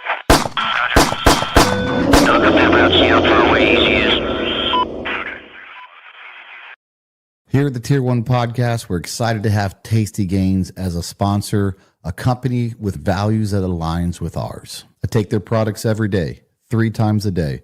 And if it wasn't a product that I didn't take personally and believe in, and a company with integrity, then they wouldn't be sponsors on this show. Creatine helps the body produce more ATP, which is an energy molecule that your entire body runs on. It helps improve your physical and mental performance in all aspects of life. Let's be honest, creatine powder sucks to take every day. With the creatine gummies, you can take them with you anywhere and they taste great. Every batch is third-party tested, so you know you're getting exactly what you pay for. Go to tastygains.com and enter the promo code Tier1, that's TIER, the number 1, and get 20% off your order. All right, guys. This is our plug for frcc.shop. Go to our website. We've got some exciting new torch lighters for the smoky sticks. They're shaped in some interesting tactical equipment. The last time we had some of this stuff in, they sold out in less than 24 hours. So go to frcc.shop, get the coolest torch lighters you will find on the internet. And the flavors are coming soon. And so stay tuned for that. I think we might have a couple of packs on the internet, maybe, but possibly not. Also, coffee's on sale. Still, the 12-ounce bags, you buy 3, $11.99 a piece. That's a great price. 5-pound bags, $20 off. You guys are taking advantage of that. So we're glad to see that. And as long as people are responding to it, we'll keep the price as low as we can. All right, guys, now back to our show. Go wide. Uh-oh. Where did it go? Dale. Whoa. I think the rapture happened, Brent. We run a tight ship around here, Drew. We run a tight ship. Yeah. Hey, this is current in the news. In fact, we've been talking about this, me and Dale. It has to do with the pendulum swinging back to common sense. And to see, Drew, I don't know, do you keep up with the WNBA? No, that's all right, yeah. Okay. All right. This has been world news, and it really has been, actually. Sophie Cunningham, Caitlin Clark's teammate, came out and apparently made a wild statement that ruffled some feathers. And she said she wants to protect young women and doesn't believe transgenders belong playing in women's sports. Good for her. I know that's to us and everyone listening, and to almost every American. They're like, all rational human beings. Yeah. But the media and certain people within the media have absolutely lost it. And it's shown how much they have lost touch with the American people. And reality. Yeah. And if you really think about it, I'll never understand why, but the LGT elemento P plus minus divided by pi organization has really latched on, to the transgender movement. And most of the WNBA is filled with lesbians. And so that's going to put them at odd. It's going to put her at odd with a lot of her coworkers and other players, which again really shows how out of touch the WNBA is with society. But good for her for speaking out. Yeah. And she said, hey, this has nothing to do with hate. Just because I'm pro protecting girls in sports doesn't mean that I hate transgenders. And that's where they really miss the boat on this. But they don't care how eloquent and nice she said it and how it's not a hate thing. They're losing their minds over it. And But good hey, on you, Sophie Cunningham. That's it, Brent, man. But you know what? If they miss the boat on it, I'll be happy to send them another boat, and so they can go somewhere else. They can live somewhere else. All right. He's going to get you banned. You're off the hook, Dale. It's on him now. It's on him now. I'm blaming him. Yeah. All right. Let's go. What else we got in Super Chats, Drew? All right. M24 says, Dale, Brent, you get dropped into any war in human history with modern kit. Oh, I love these questions. What are you guys going to, and why? It's such a good question. All right, I'll tell you my rationale why this is such a hard question. Because naturally, you'd probably want to go to something like the Revolutionary War, because where technology just absolutely has its most, or World War I or II, right? Because where technology is will do its most damage. But I would push back on that and say, well, we won those wars, so you're not going to make a difference. And yes, you might even say, well, one person isn't going to make a difference anyway. But that's why that's such a hard question for me. And you could go into Vietnam, but Vietnam, I mean, you're gonna kill a bunch of gooks, but you're not gonna change the outcome of it. So it's a really hard question. What you can do is, I believe you could save men's lives by doing that, and that would be worth it. I don't know. Where's your mind on that question? What are you thinking? Battle of Little Bighorn. that you might be able to, and if you know where you're going, then I'm gonna go ahead and say then you can select your weapon. You don't have to pre-do it and then go there. You go to Little Bighorn. What are you carrying? I really feel like it's kind of only one answer to sway that. What are you taking? Probably a 240 golf. I was thinking 240. 240 would change that battle altogether. I was just watching a history lesson on PVS on 4s, night scopes. We're going to take this into the night. All right, there you go. Good question. All right, even better question. It's good. All right, sorry. No, I think. Gosh, I don't know because now you're messing with history. Then you had me thinking that time frame. I was like, Alamo. Let's save those boys, right? But the Alamo ended up being such a rallying and battle cry later that really turned possibly turned the tide with emotions. You go back and win that. I don't know if you have a similar outcome. Anyway, just craziness. Sanchez, the Mexican. You didn't have to put the second part on. We figured that out on the first. A little redundant, but okay. Okay. Would you rather fight 100 small cats or one giant praying mantis? Do we get a weapon? Is the praying mantis male or female? No, we're going bare hands with this. Bare hands. I think cats. Yeah. Cats are already small, so if it's a small cat, I mean, goodness, that's got to be really small. Yeah, I think I can kick and punch the crap out of 100 cats. Yeah, for sure. Pretty quick. You're gonna get some scratches because there's 100 of them, but you're gonna live through. You're gonna live through that. You grab 2 of them by their tails, you use them as baseball bats, take all the other ones out. Are they on anything like speed? That's a little different. I don't think cats need anything to be on. They're pretty quick as it is. I just watched something about Mary last night, and they gave that dog the speed in that one part, and the dog attacked him. Cat speed. All right. Ooh. What do you got, Drew? All right, Benjamin Wentz says, Dale, do you believe was Kurt Muse a CIA asset? Yes, I do believe that. All right. He pretty much alluded to that without actually coming out and saying it. For example, so he's a businessman in Panama City, Panama, and just decides he wants to start a Rotary Club. But he does admit in his interview that he went to Miami and the CIA gave him some used radio equipment. Yeah, right. And he brought that back down to Panama, and he was just a Rotary Club.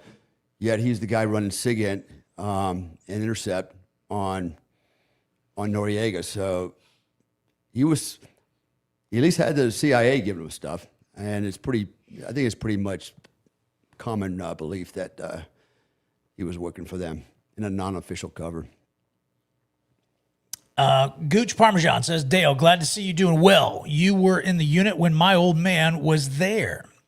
B Squadron guy, Jimmy M, call sign, Raging Cajun. I remember Raging Cajun. Yeah. I love it. Nice. Yeah. That's his old man. Awesome. Very cool. All right. The Third Coast Cowboy. Dale, can we get a Billy Waugh story? Oh, man. Yeah, I've said this one before, so I don't have a problem putting this out there. So when I got recruited, so to speak, for this other government agency, I ended up going up north, staying in a hotel. I had an interview the next day, actually a polygraph, and I get a knock on the door of my hotel room, and it's Billy Waugh. Was not expecting that. And he came in and basically told me, hey, tomorrow this is what you're going to do. Just do you. And not a big deal. You'll be good to go. So I go to this place at the appointed point of time, actually really early in the morning. Be there by whatever it was, 0700, don't be late. Roger that. I'm the only guy out there in the parking lot. And I decided, well, let me just go up to the door at 6:45 so I won't be late. And the door's locked. Nobody's in there. There's no other cars in the parking lot. I'm going, that's interesting. So I go back. I wait in the car. I'm watching the door. Nobody's going in. Nobody's unlocking the door. I'm waiting. It's like 7:20 now, 7:30. I get a phone call. It's Billy Waugh. Where the hell are you? What are you doing? I said, what are you talking about? I'm at the place you told me to. I said, the door's locked. Nobody unlocked it. I said, I've been watching the door. I'm waiting. He goes, they're waiting on you. Get in there right now. I'm like, what? Sure as shit, man. I walk up to the door. It's unlocked. I'm like, how the hell did they do that? And I never even saw them, right? This was the craziest part. And I'm like, okay. And I walk in, and I was being polygraphed is what was happening. And okay. Like I don't want to go into that experience. That was just a crazy ass experience. Yeah, I got to be careful on that one. Yeah. But, Not to give any secrets about how you passed it. yeah, exactly. Well, you don't even know how. I don't even know how I passed it. That's what I said. Right. The craziest part, I had a falling out with the dude. Let's not call it interview. It was like an interrogation. Right. Yeah. And I'm hooked up to all kinds of freaking wires. And then I was pissed because it turned in from the interview to like almost combative, man. Like we're going back and now we're challenging each other on our knowledge of psychology, right? It's like this wasn't what it was intended to be, but it got really personal. And then when it was all over, he goes, okay, I'm done with you. And I'm like, okay. And I'm standing in front of the desk. And he won't even look at me. He goes, you didn't do too good today. I said, you know what? I don't even give a shit. I didn't even ask for this job. I said, you know what? Whatever. Yeah. Thank you. Bye. And I left. And so I go all the way back home to Fort Bragg. And I'm like a little bit mentally exhausted. I walk into my house. I walk right into my bedroom. And I got a computer in there. And I just jump right on the computer, looking at him. My wife walks in. She goes, what are you doing? She's looking over my shoulder. Because I don't think I even kissed her when I walked. I just walked right past her. I was like, I'm going to find out what just happened to me. And so I go in there, and I'm on the computer, and I pull up, ready for this, antipolygraph.org, right? And she goes, what are you doing? Should you be doing that? I'm like, why not? Right? She goes, you don't think they're watching you? I go, they're watching me. And I said, I just want to. She goes, why are you doing that? I said, I want to know what just happened to me. Right? Yeah. Yeah. And so then the next day I get a call, you're good to go. And I'm like, really? Really? Right? And then nothing happened for a long time, like weeks, like maybe 6 weeks. I get another call. You didn't do so well. Which one is it? Like, what? Yeah. Yeah, one problem, one question. We need you to come back up here and do it again. I think they're fishing. And I'm like, you know what, son of a bitch. I said, dude, how bad do I really want to do this? Right, yeah. I said, okay. It was a weekend too. So I go back up there, the whole process again. But this time, the doors are locked. That's interesting. And I walk in, it's a completely different guy. He's all happy to see me. He's not being hostile or combative. Not giving me a hard time, sits me down. He goes, what'd you think about the last interview? And now I'm mad, right? And I looked at him, just stared in his eye, I go, I didn't like it, right? He's like, I don't blame you. These are pretty tough, and pretty stressful. And he goes, let me ask you a question. Sure.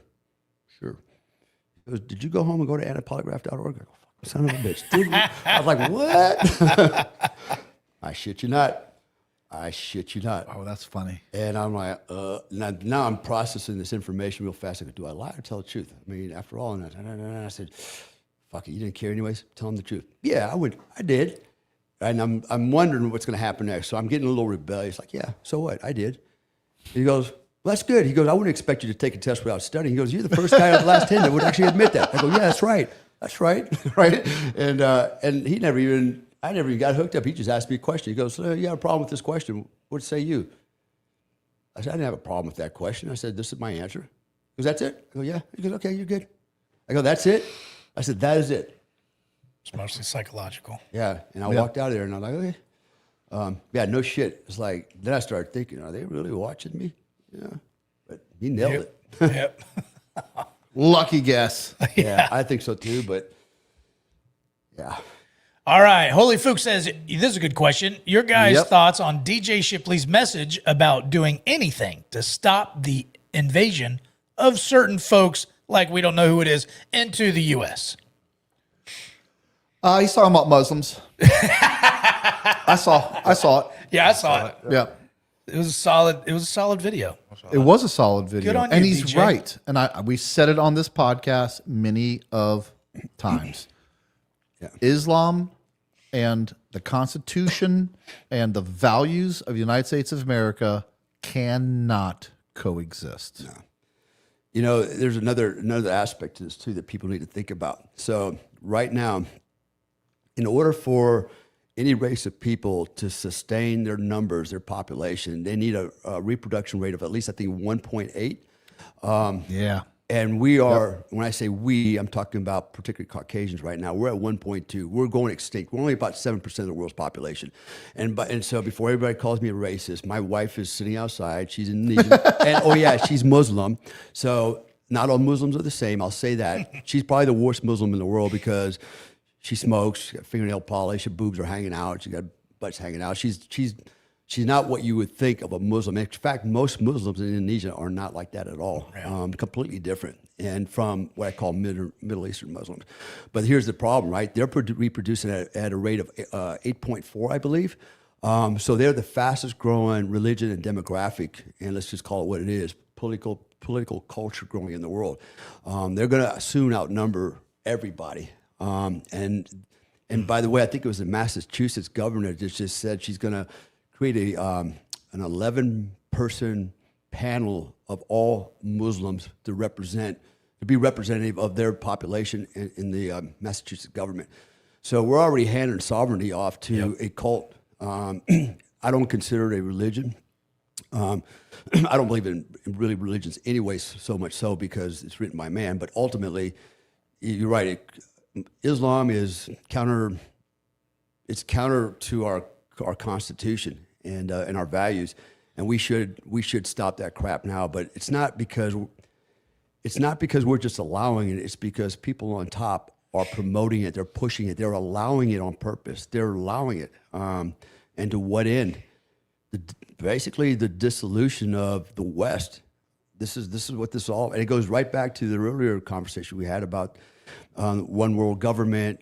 You know, the controllers on the top, they want to manage and control everything, and the best way to do that is to upend civilization, cause internal strife and rift. That's, I think, where we're going. And I don't have a problem with Muslims. Some of my best friends are Muslims. My family's Muslim. But there is a difference. It's nuanced. Yeah, we can go and talk about the Quran, but we can also talk about the Bible if we want to point out negatives. It's not the religion that matters so much. It's the mindset, I believe, the philosophy that they support. And so I have to be kind of careful how I address that because half my family, by default, turned out to be Indonesian. I'm actually Roman Catholic. Imagine that, right? So, and I get along fine, particularly in Indonesia with the Muslims. There's no problems there like there is here. Nobody cares about your religion. They don't care about anything. All they care about is their own rice bowl and getting ahead in life and living and being happy. There's no intent on their part to dominate anybody. They don't care. They don't try to convert me or anybody else that I know of. So we got to keep that in context as well. And I'm not trying to defend all of Islam. Because I'm, as everybody else, I am very against integrating that culture into ours because it is incompatible. You know, if they can practice their religion to a degree. What I mean by that is, you know, we're not going to have, you know, Sharia law. They don't get their own court system here. They abide by the one that we've established as part of our culture. That's the way it should be. And you either merge with our culture, become a part of it, and not bring in your crap and try to change our culture into yours. If your culture's so great, stay in your country. Don't come over here and try to corrupt ours. And that's how I look at it. So, and as always, if we just talk about things on the surface level, my short, little bit abrasive answer is different than yours. Mm-hmm. But with you giving a little bit of pushback and then not immediately calling you names and letting you finish your thought and describe your stance and why you believe what you believe, you know what ends up happening at the end? We actually find ourselves a lot more aligned than different if we just talk about it. And listen. And here's and I've said it before, and I'll say it again because not everyone listens to every show. We've gotten to a point where we agree on 95% of the things and we disagree on 5%. And so if we disagree on 5%, somehow you're 100% my enemy. Yeah. When you're actually 95% my friend, because we agree on 95% of the things. We just let these few emotional subjects just rip us apart. Yeah. When I think that's insane to me. Yeah. It's insane. And if you want to contextualize a little bit more, right? So it's really easy to label Islam bad in America, bad. Okay, so and I caution people, I don't agree with Islam. I don't believe that religion. I think it is bad for us. However, to label every Muslim as the bad guy because maybe they read the Quran or but just that's the religion they were born into, doesn't make them bad. You know why? Because I've got soldiers, Afghan soldiers, and others that have laid down lead for me, and have guarded me with their own lives to protect me. And they've been very loyal. They've been warriors. They've been brothers. So you can't just say if you're a Muslim you're bad. We have to make sure that we're more specific. Which ones are we talking about? And I think we're all in agreement. We're talking about the Islamic extremists that are in our country trying to upend our government, our ways of life, and yelling and telling us how they're going to dominate us and we don't have a choice. That's a problem. That's a problem. That should be a problem for everybody. But it's just like saying that, all black people are whatever bad. That's not true at all, right? We know that. And even black people will call out their own race, go, yeah, these guys are all jacked up, right? They shouldn't be doing this. And there's the same thing with Islam. There's a lot of Muslims that are going, no, this is BS. This is not Islam. You don't represent us like that. So there's good and bad, right? And we need to be able to discriminate and remain objective rather than subjective, and understand that there's good and bad in every culture, even Christianity, right? And I'm not here to debate people's religion or challenge it, but if you're honest, you can read in the Bible, for example, there are things in there that's like, that's a little dark, and it's not much different from what's in the Quran. So we can all find things that we don't agree with. At the end of the day, it's really a question of, can we all just get along, live together, and live, if this is our country, and I say our country as Americans, we fought for it, all right? My father fought for it, my son's fighting for it, my sister fought for it. We've got skin in the game. I think we have a right to defend our country, to protect our values, defend our Constitution. Just like if you go in any other country, you can't go in and up in their country. Try going to Indonesia and tell them we're going to do it my way, an American way. And no, that's not going to happen. They're going to put you on the first thing smoking. If they don't throw you in jail first, out of the country, you'll never come back. Nobody else in the world tolerates what we tolerate here. Nobody. I've lived and traveled to and worked in over 101 countries, and nobody is as generous as Americans. Isn't that the truth? Nobody. Undebatable. Not even close. Absolutely. And racism, man, I can go on with that all day long. We are probably the least racist country in the world. Hands up. If we were so racist, why are all these minorities and ethnic groups trying to come to our country? Because they know it's not true. That's it. It's good talk, man. It's good stuff. He ain't wrong. Good Timber says another $4.99 for Crowbar, since Brent's never heard it, and that's just wrong. Okay. All right. Figured 05W says, enjoying the live. I have a question that may have been asked before, but did you know any of the guys on the Venezuela operation, and can any squadron do that just as good as the squadron that was picked? Thanks. It's funny. Something tells me you have the same history with this. Doesn't matter how long you were there. It doesn't matter what position you were there when you left. When you leave, it's severed. It's a black hole of information, and it is. There's some things, but I'm telling you, it's few. It's few. I can partially answer that question about, can any squadron do the job? I know your answer. Go ahead. Remember, every squadron has its own personality. That is correct. Right? Right. And still true. It's always true. But can they all do the same job? I would argue some are better than others, because it depends on what their mission focus is. What do they spend the most time focusing on, right? Right.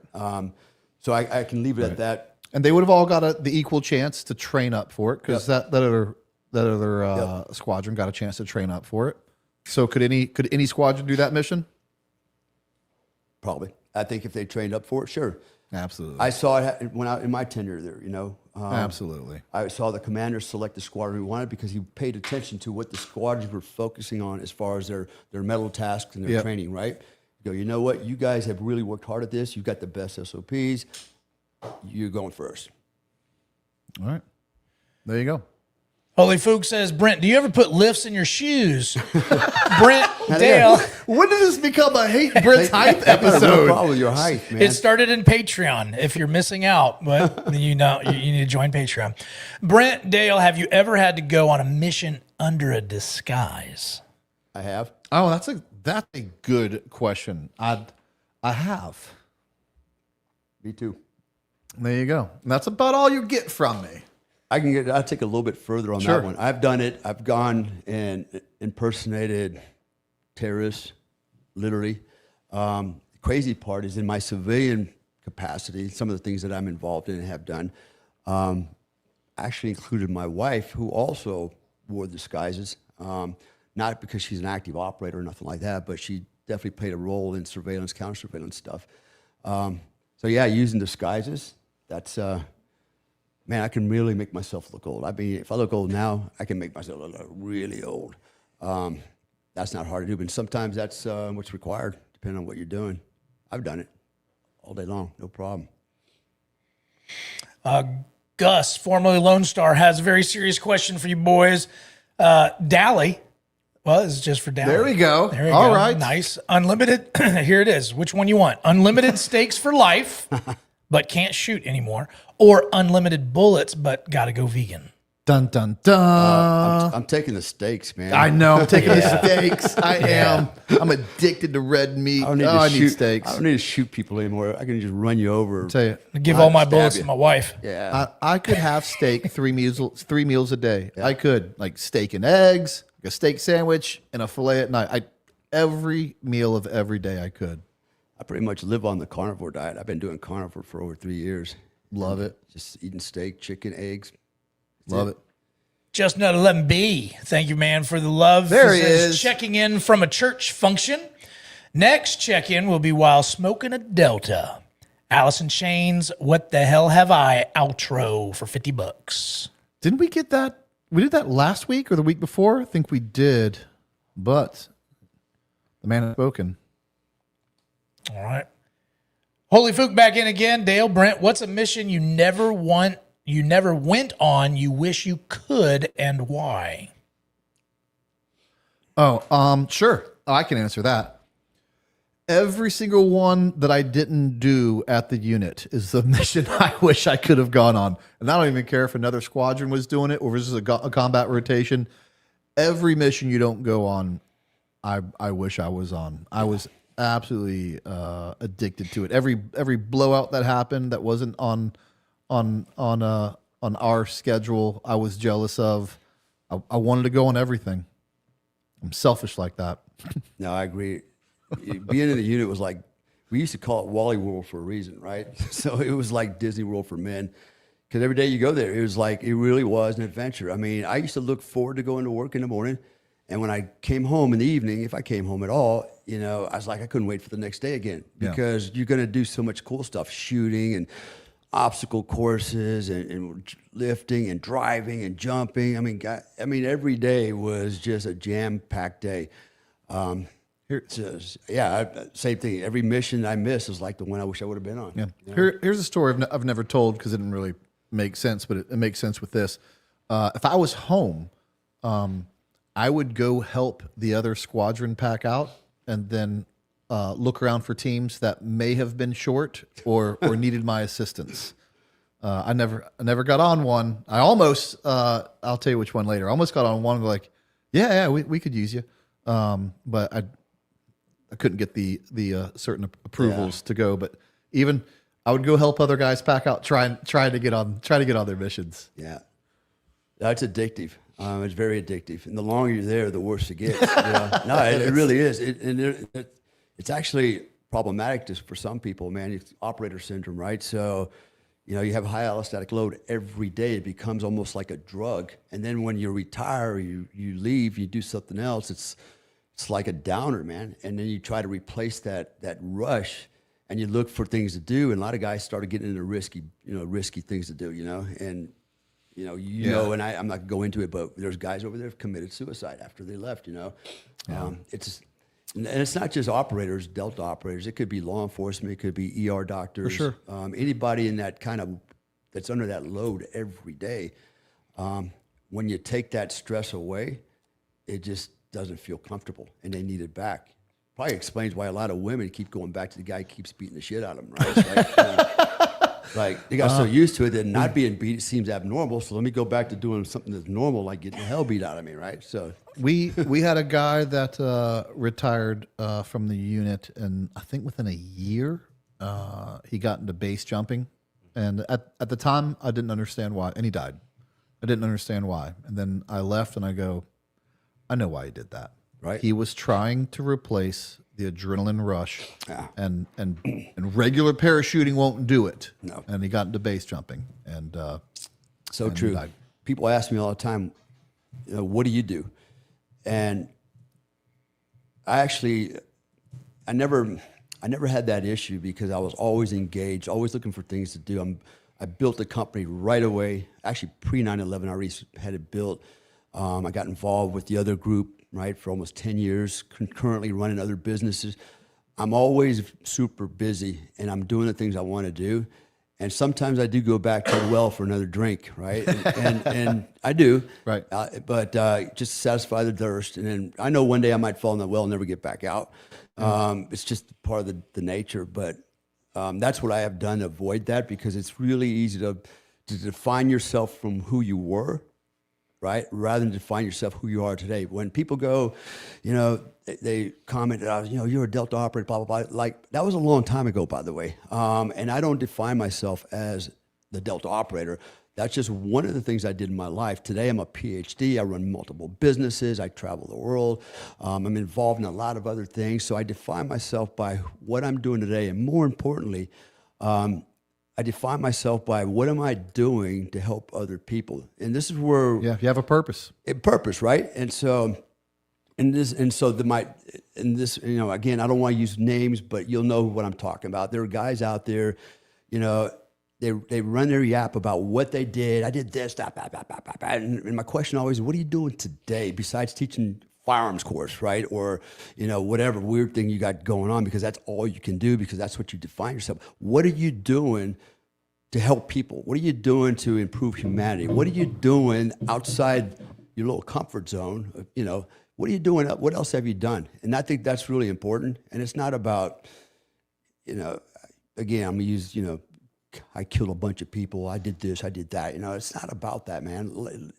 To measure manhood, killing people is not a measure of manhood. I know there's probably people out there go, but you did. Well, no, don't know the facts. But the measure of manhood is not how many people you killed. The measure of manhood is, do you have a purpose? Right at the end of the day, do you have a purpose? Are you committed to your purpose? Right. And at the end of the day, are you resilient to all the stress and bullshit that's going on around you? And lastly, what are you doing to help other people? That's really, when you get my age especially, it's not about you anymore. It's about what can I do? And this is why, going back to my conversation about my dad earlier, right? My dad taught me the best lesson of life after he passed away. Mm-hmm. And that has changed my life moving forward. And that's why I try to share this now, because I didn't always do this, but I just started lately doing it on some of the podcasts. I thought it's an important message for people to understand. It's not always about you. Sometimes it's about other people.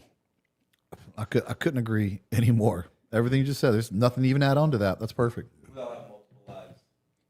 Sorry? We all have multiple lives that we live. Yeah. And not everybody Right. everybody does. And that's why I always tell people that's what I did in my past life.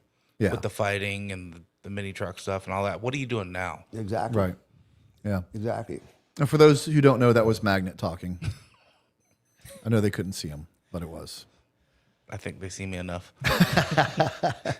They can never see that beautiful beard enough. Thank you.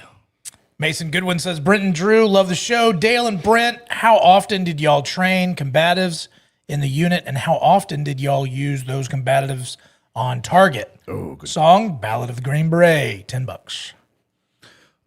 That is, of course, you asked us individually, and we'll give you individual answers. When I was there was no, of course, OTC had its combatives program. That was, but there was no mandatory that you had to go. It was available to you if you wanted to. And everyone went in there, to some degree, but I wasn't big on combatives, and I'm not anti-combatives by any means. I chose to spend my time in the gym and other places, because you only have so much time. And for me, we got to beat up on little people a lot. And so I never had a problem with not being the biggest man in every room and forcing any guy to do what I needed to. Of course, I still went to combatives occasionally and made sure I knew enough to be dangerous, but that just wasn't my forte. Something tells me you did combatives a little more than I did. Yeah. So when I was there, so every squadron had its loft, and we had everything up there, all the pads, equipment, and it was the same thing. It wasn't mandatory, but there was enough of us in each squadron that liked to get together, usually on a daily basis, and go up there and train. So that was not uncommon. We did have a structured program in OTC, but it was a voluntary thing again, right? Overall, if you wanted to do it, great. It was encouraged, but it was not, you didn't have to do it. It wasn't expected. But my experience is obviously, very, very deep. I've been training martial arts most of my life, at least starting at the age of 13, 12. I own multiple black belts. I was a professional boxer, kickboxer, tough man champion. So anyway, I fought a lot is what I'm trying to say. And I can tell you in combat, I have used it. And when I say I've used it, I trained my men in a very robust combatives program. It was extensive. I bought them everything you could possibly buy, guys, for combatives training. And the guys that I trained went from, so they gave me a demonstration one day. I said, let me see what you got. And they did all the taekwondo, high flying, kung fu flying, spider monkey things. It was pretty weird. I said, cool. But they were all motivated. And I'm talking about Afghans. And I started this program, and I was mopping the floor with them. So what I didn't let them do, after a while I find it, but usually what I do is spar with everybody. Like all the ODAs, when I was training them, so every 2 weeks I would train a new ODA from 5 to 7 in the morning. I run them all through the program, a third group.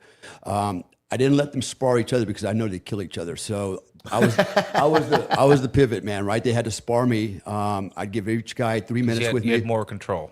I had more control. I kind of had a little bit of some rules on there. Like after a 3-point combination, you got to back off and recock, right?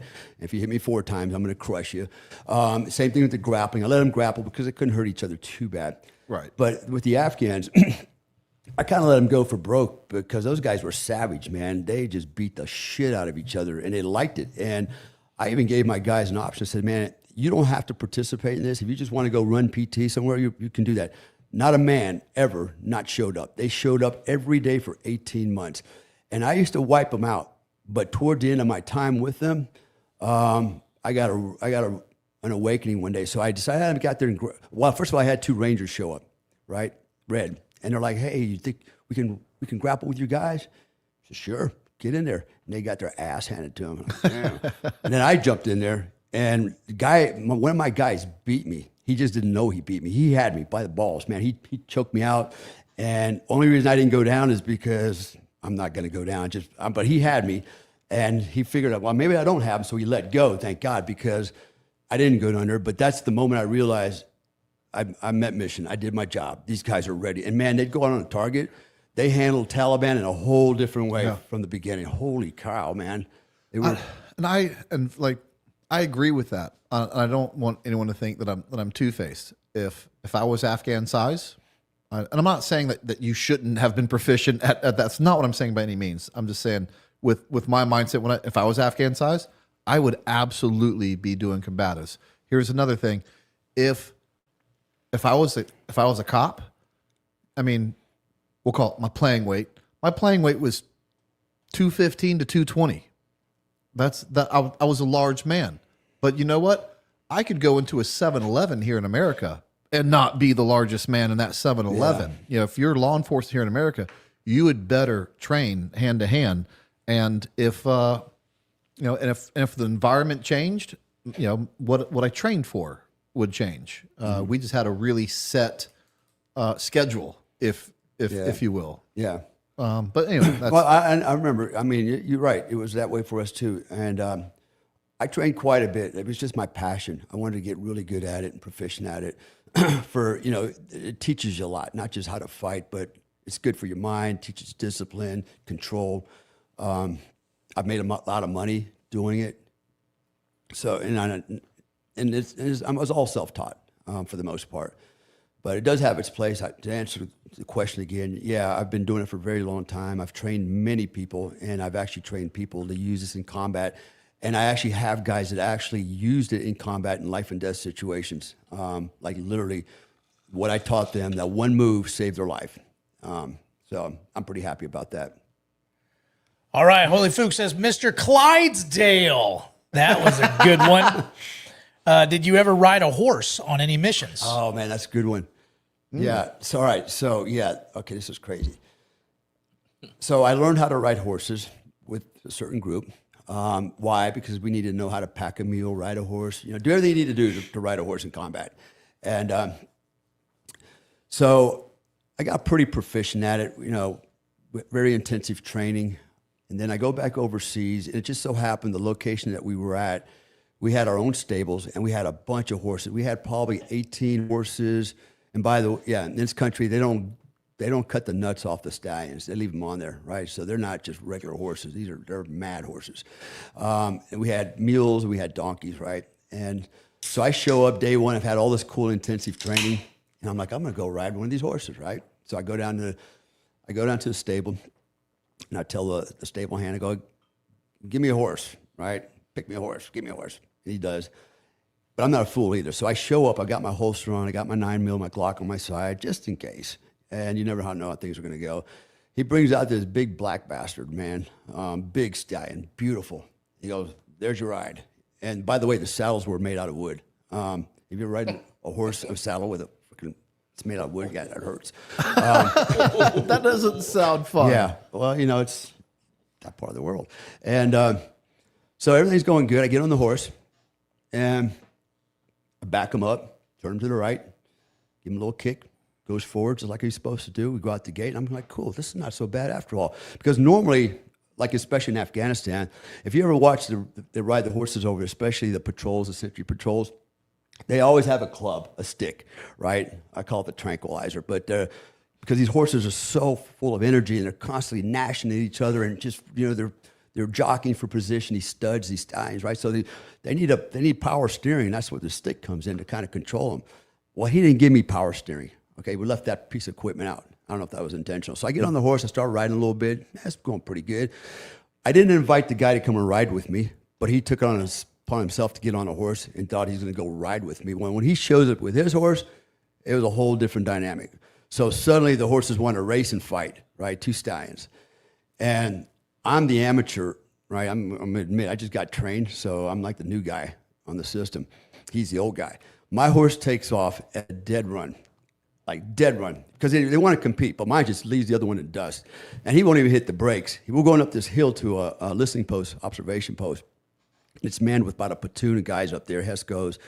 And he's running full tilt right for them. And I don't know why he wants to go that direction, but that's where we're going. I have no control. I tried to rein him in. Nothing's happening. I'm punching him in the neck. Nothing's happening. I'm leaning back. Nothing's happening. He knows I don't know what the hell I'm doing. So he's going to have a good time. So we get up into the camp, full tilt. And they had laundry strung out everywhere, right? I'm riding through the laundry. I got laundry wrapped around me, the horse. All the troops are running for their lives and shit. And then the horse hits the back end of the LP, and he throws a 180 and gets on the gas again. He goes back out the door of the gate, goes down this hill. The side of the hill is just covered with big boulders. It's pretty rough, and he's not walking slow. He's at a full gallop, and now he's heading back for the stable. And I'm just along for the ride. And I'm thinking, I got to get off this horse because he's going to kill me. And as I started to contemplate that, one of my feet came out of the stirrups out of a wooden saddle, right? And I fall off the damn horse, and I'm being dragged by my right foot. I got still in the stirrup, and he's at full speed. And I'm going down this hill over the rocks and shit, and I'm thinking, I ain't going to make it. I'm not going to make it. So you know what I did next, right? 4-stroke draw. First round missed. And lucky, by the time I took the slack out of the second shot, my foot came out of the stirrup, and I just kind of rolled down the hill, and the horse just kept on going without me, right? And I spit up, I'm covered in dust and shit, like, what the hell just happened? The other rider comes up, and he's like, oh, hey. He goes, hey, ride my horse. I go, no, I'm done with the horse riding. He goes, no, ride my horse. I know, and he insisted on it, right? So he gets off the horse, And as I start to mount the horse, I go, give me the power steering. You didn't give me one of these sticks, right? So I get on the horse. The horse knew I was an idiot, right? What did the horse do? Starts spinning around really fast. And there I go again, into the dirt. I get up. I said, that's it. No more horseback riding. Been there, done it. We're done. And so that's my experience with riding a horse in a combat zone. It lasted for like maybe 5 minutes, and it ended disastrously. And I haven't ridden a horse since then. I can understand why you haven't ridden a horse since then. And you didn't pull your taint. No, Could have. Could have. I It was there. The opportunity was there, but it didn't. You have a strong taint, sir. I guess so. You have a man. strong I don't know taint. what that is, but I guess I have one. All right, what else you got?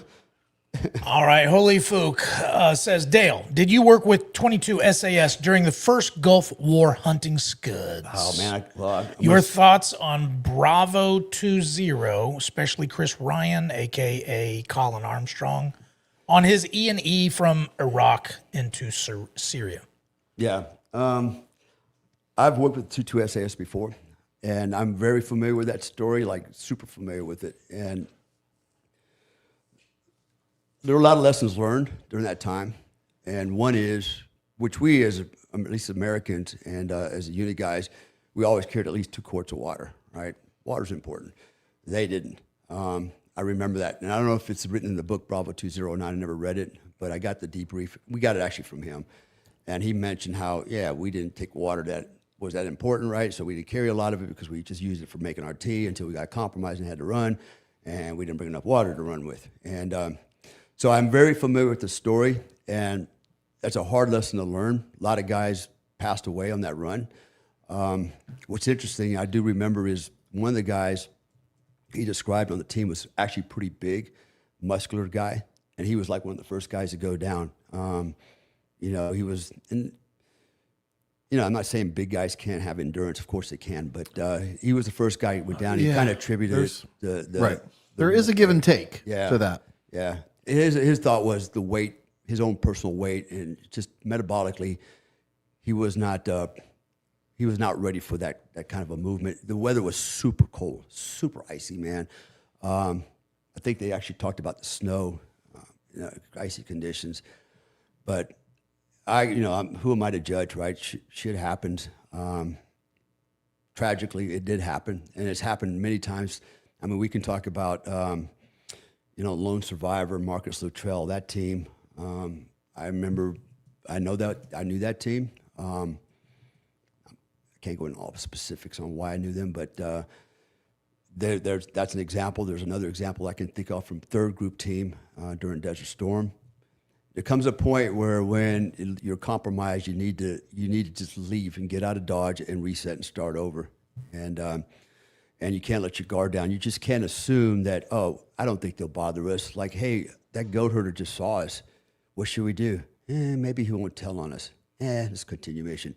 Once you're compromised, you're compromised. Every time teams get compromised. That's a wrecky truth. Right? Always has been at every level. Yeah. But you know how many times that's happened since Desert Storm? I'm familiar with several cases where that's happened. Where the guys are like, they didn't seem to be too interested. Maybe they don't care. Do you think it's because guys just want to accomplish the mission so bad they'll do anything? Or is it just bad tactics? Yeah, I think it's Or ego? Or what? Is there anything?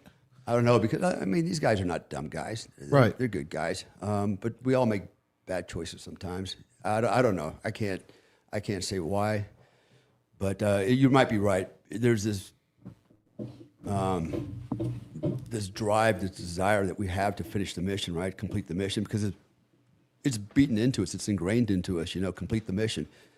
You get compromised. You feel like, I failed. I got compromised, right? So, well, let's go ahead and do it anyways, and we all die for it.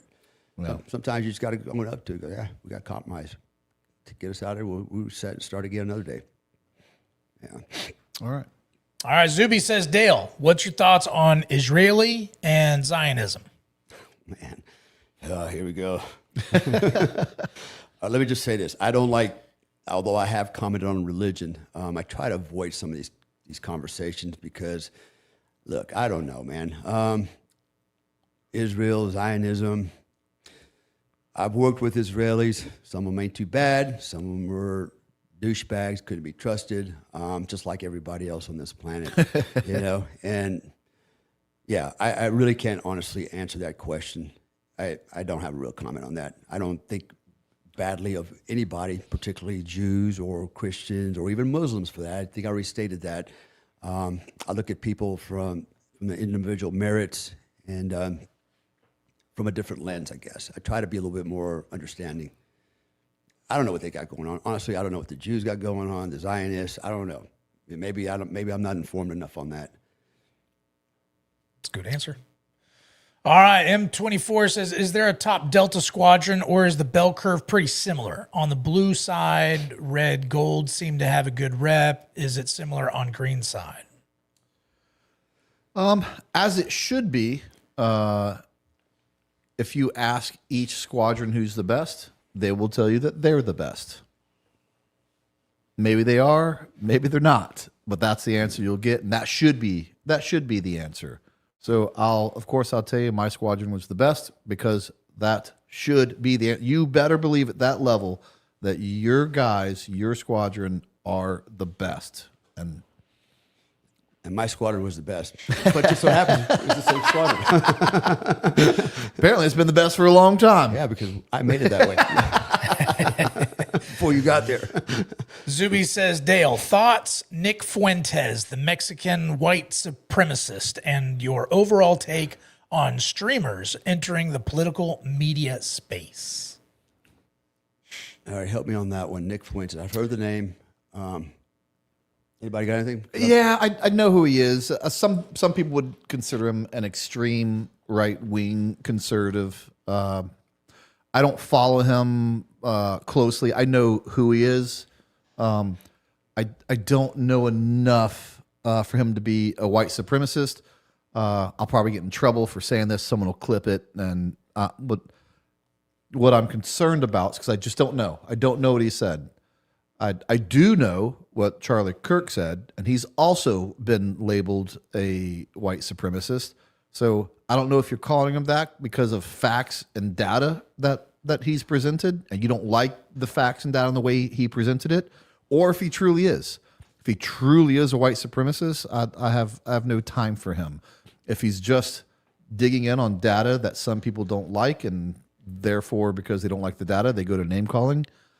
I don't know enough. Yeah, I don't either. Honestly, I don't. Let's see. What are your thoughts on the Iran war?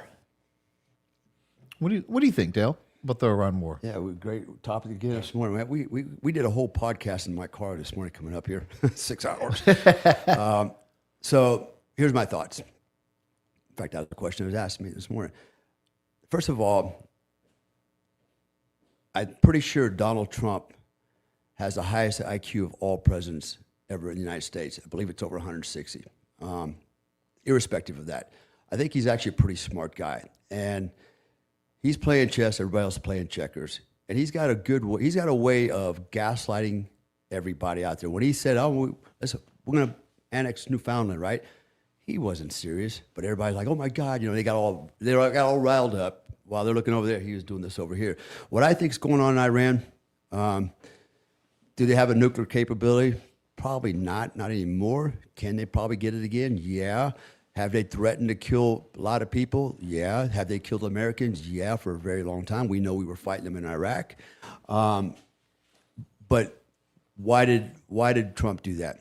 I think what he did was a smart move. One, we go into Venezuela. All right, we clipped their nuts by catching Maduro. Now we kind of control the oil flow out of there, going into Cuba and China. All right, and then he goes into Iran. I think he knew what was going to happen. That was part of the agenda. Control the Strait of Hormuz, right?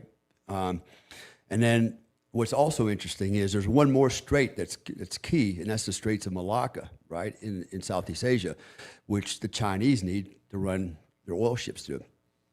And about 2 months ago while I was there, I think it was Pete Hegseth came over and secured overflight rights in Indonesia, right? So there it is. Now we can come in there And if we need to pinch off Straits of Malacca, we could probably do that as well. And the goal was it's not because we need more oil, right? That's a straw man. Everybody, oh, it's about the oil. Man, we got more oil under our soil than probably the entire planet has. It's not about we need more oil because there's a shortage. It has everything to do with the petrodollar, right? So when you think about the Chinese, the Brazilians, all these other countries that started the BRICS, right? They were trying to compete with the U.S. dollar. They're trying to basically de-dollarize it, if that's even a term. But I think this was Trump's play to basically keep the petrodollar as the predominant currency in the world. And I think that's what the play was. It's not about the oil. It's about using the oil to control the petrodollar, which controls everything. Everything hinges off that. And I think that was the mission, more so than eliminate a nuclear threat. So I think that's my take on it. Do you think that?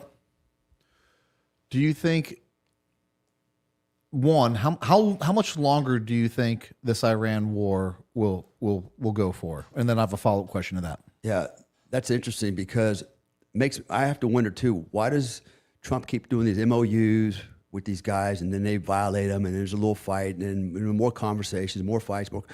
It's like nothing's happening, dude. Why they keep bullshitting you? And I'm wondering if there's not another agenda that we just don't know. Trump's playing the game. Maybe he's biding time. Maybe he's trying to set up something else. But I'm pretty confident that if we decided to just take out Iran, we could do it. People might not like it, but I think we can do it. And so I think there's another agenda. Why is he playing the game? That's very un-Trump-like. He's pretty freaking savvy when it comes to stuff like this. When enough is enough, he handles it. So I think he's got another agenda. We don't know what it is. I don't know what it is. But how long will it last?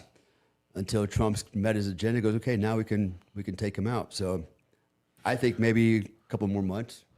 And do you think he's got some time left in the presidency? Something tells me Cuba's not off the table. Do you think he might do something with Cuba, and do you think he should do something with Cuba? I think so. I think that's the reason we went in to get Maduro, is to cut off the oil flow to Cuba. Now they're pretty much blacked out. They got nowhere to turn. I think that was the intention, to kind of starve them out, so to speak. And I think we're probably going to end up doing something. I don't know if we're going to annex them or liberate them, install a new government. But I think that was kind of the mission. That there's something to play there, and I think it is something related to controlling Cuba. That's what I think. I do too. And he doesn't have to run for re-election, so he's got nothing to worry about. And it's something that should have been done a long time ago. I mean, this is a whole long subject, but I can argue Iran should have been taken care of a long time ago. North Korea should have been taken care of a long time ago. There's a lot of problems in this world that could have been taken care of a long time ago. And now we hate Trump because he's just having the guts to do what other people did not. Yeah, agreed. Yeah. All right, what else we got?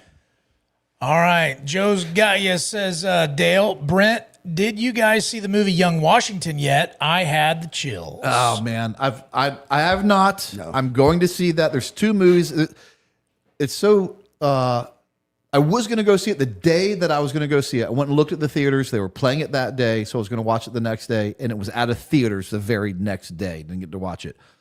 There's rarely movies I want to see. There's two movies right now that I want to see. One's out of theaters. I want to see Young Washington, and I want to see The Odyssey. So, Drew, did you see The Odyssey? I did. You did. Did you like it? I did. It was a good movie. Good movie. All right. Solid movie. All 3 hours of it? Like But I also like He-Man. Was it a long one? Did it feel long? No, it didn't feel long to me. Okay. No, but I was glad to just sit in a cold, dark room, so I could have sat there for a long time. I get that with you. All right, let's get through these. All right, about the disguise question, I can see Dale disguised with a mullet. No, you can't, because I don't have any hair. Right wing nut, got an old operator here where I live in Louisiana. You know Jerry Bell, Mr. Comstock? Great dude. You know him by chance? Jerry Bell. I don't know, man. At first, I had to make sure it wasn't one of those made fun of fake names, but no, it's not. Yeah,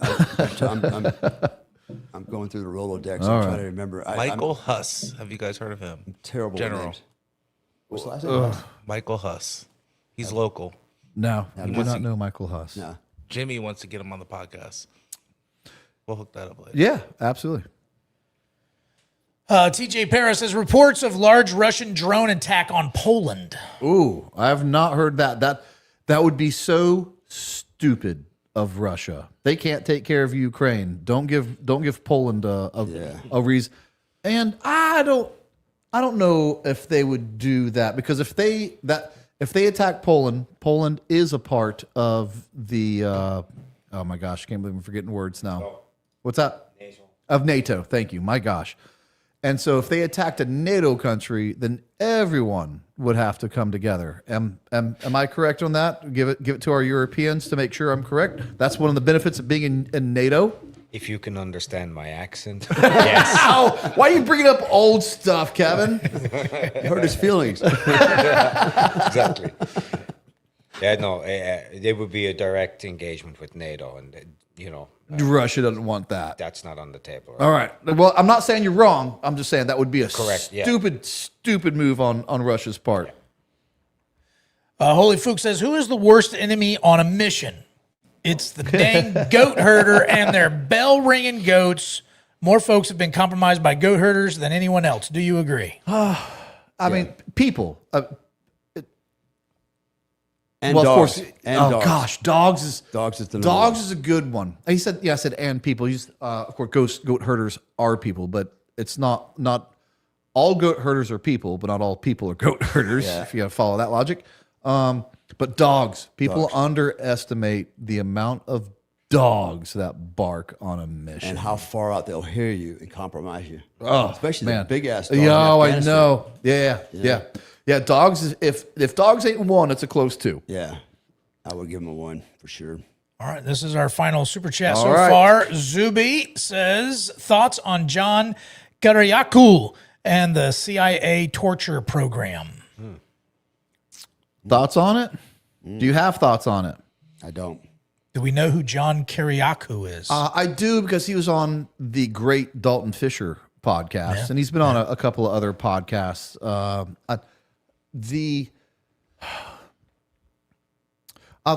I'll say this: people who say torture is the worst form of getting information out, I don't agree with that. I don't agree with that. Like, torture it'll just make people say whatever that you want to hear. This is going to sound crazy. I do believe there's ethical torture. That would be a whole long debate, but we'll just leave it at that. I don't think with certain bad guys. Don't get me wrong. I'm not saying that being nice to people. Some people come back and, well, one of the Nazi German during World War II, one of the greatest interrogator got all his information from being nice. Okay, maybe he did. Let me tell you, a lot of information got brought out from torture too. And when it comes to the benefit and security of this great nation, just me, I don't know. I know you want war to be nice and clean and pretty and gentlemanly. It's not. And I'm not saying that I would do anything, but I'm also saying we just can't ask nice questions and expect honest answers from bad guys. No, and I'll tell you my experience with it. So here's what happens. So when this whole thing happened with McCain, interrogations don't work. I will argue interrogations do work, and there's a lot of Americans that are alive because of that. So interrogations don't mean you have to drill holes in a guy's kneecap and pull his fingernails out. Actually, it's just the fear of you might do something to him that will get people to speak. And there's other ways to do that. It's all psychological again. But here's what I have found is when you roll up a dude that you know is a bad guy, and I'll give you an example, maybe Afghanistan, we'll use that one for example. You roll it after the whole McCain thing, you catch a guy, you didn't kill him, or whatever, and he got lucky. Usually the first question to ask is, are you arresting me as a terrorist or as a criminal? Because if you're a terrorist, they know they're going with you and they're going to get 3 hots in the cot for 72 hours, and you can't beat them up, you can't yell at them, you can't call them names, and after 3 days, they get to take all their stuff and leave, right? That's what started happening. If they're being arrested as a criminal by their own police, that's different, because being a criminal, you get treated like hell, right? There's no rules there for them. They do what the hell they want to you. So they were happy if we rolled them up as a terrorist. And I don't know how many times I'd roll up the same guy, and he goes, hey, like he knew me. And I'm like, it's you again? And I'm like, that's the last time. Next time, I'm letting hair out of you. It's like, you know, and it got so crazy that I remember there were times like guys recognized me, like, hey, I remember you from the last time. I'm like, what? So it started getting dumb, is what it did. It's like, you know, this is just a catch and release program. This whole notion that interrogations don't work, that's a bunch of bunk. All right, that's a bunch of crap. Doesn't say you have to hurt people like really badly. Just the fear of hurting them, a lot of times will make people start giving up information. And you can tell when they're lying and when they're not. There are ways to do this kind of stuff, but I think in a lot of ways, man, to your point, well, you can't fight a war by being nice to the bad guy, because he's just going to keep screwing you, man, you know? That's what they do. You know? It doesn't work, man. But I was just going to say on that, kind of separately. So I've had contact with John myself. I don't know him personally, but we've messaged back and forth. And the one thing I would say is he did get burned on a line of where politics and policing crosses over, despite what you think about the substance of the conversation. Like, I would agree with a lot of what you said as well on that. It's nuanced. The devil is in the details. If you've got people playing outside of the rules while you're constrained by certain rules, that becomes very hard to differentiate and, you know, lay out in a very clear black and white way. But what I would say is that the consequences that befell him, you know, they did seem very harsh. You know, I think he's one of a handful of people that got prosecuted under the law that existed. One of, what was it, 4 people in the last 100 years? Am I correct in that? Do you guys know those details? I don't remember the details. Yeah, it was like some law about, you know, the way that classified information came out in the emails with the producers, where he just inadvertently confirmed something that he shouldn't have, and that was essentially used against him. You know, and that did seem a little bit harsh, at least to me, you know, from an outside perspective. Yeah. I get that. It's all, you know, it's all relative too. What's funny, right, is people are like, oh, interrogation's bad, blah, blah, blah. But parents do it to their kids every day. And then spank them too, right? So, I mean, come on, you know, it's... I'm going to spank you till you tell me the truth, boy. Yeah. Yeah. That's gotten the truth out of some kids. Yeah. But guess what? Of course, there's a lot of people out there that see that as child abuse and don't want to see that either.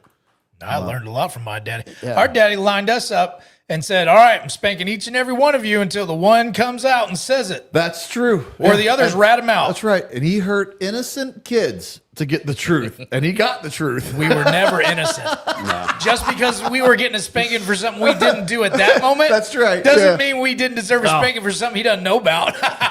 Isn't that the truth? My dad was armed with the Army belt, Army utility belt. That's what he used on me. My mom had the cook spoon. Between those two weapons, the cook spoon. My grandmother used a switch that you had to go out and find. Yeah, you had to go find it. Yeah, That'll make a tier 1 man out of you. Yeah.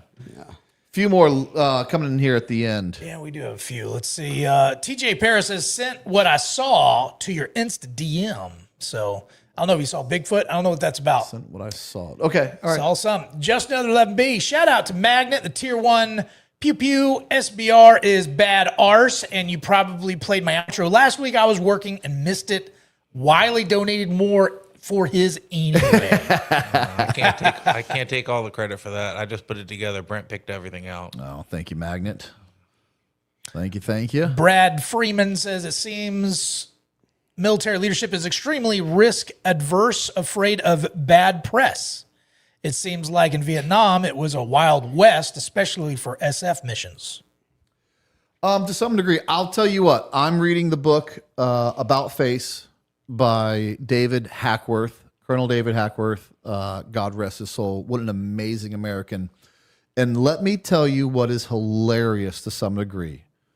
He fought in Korea.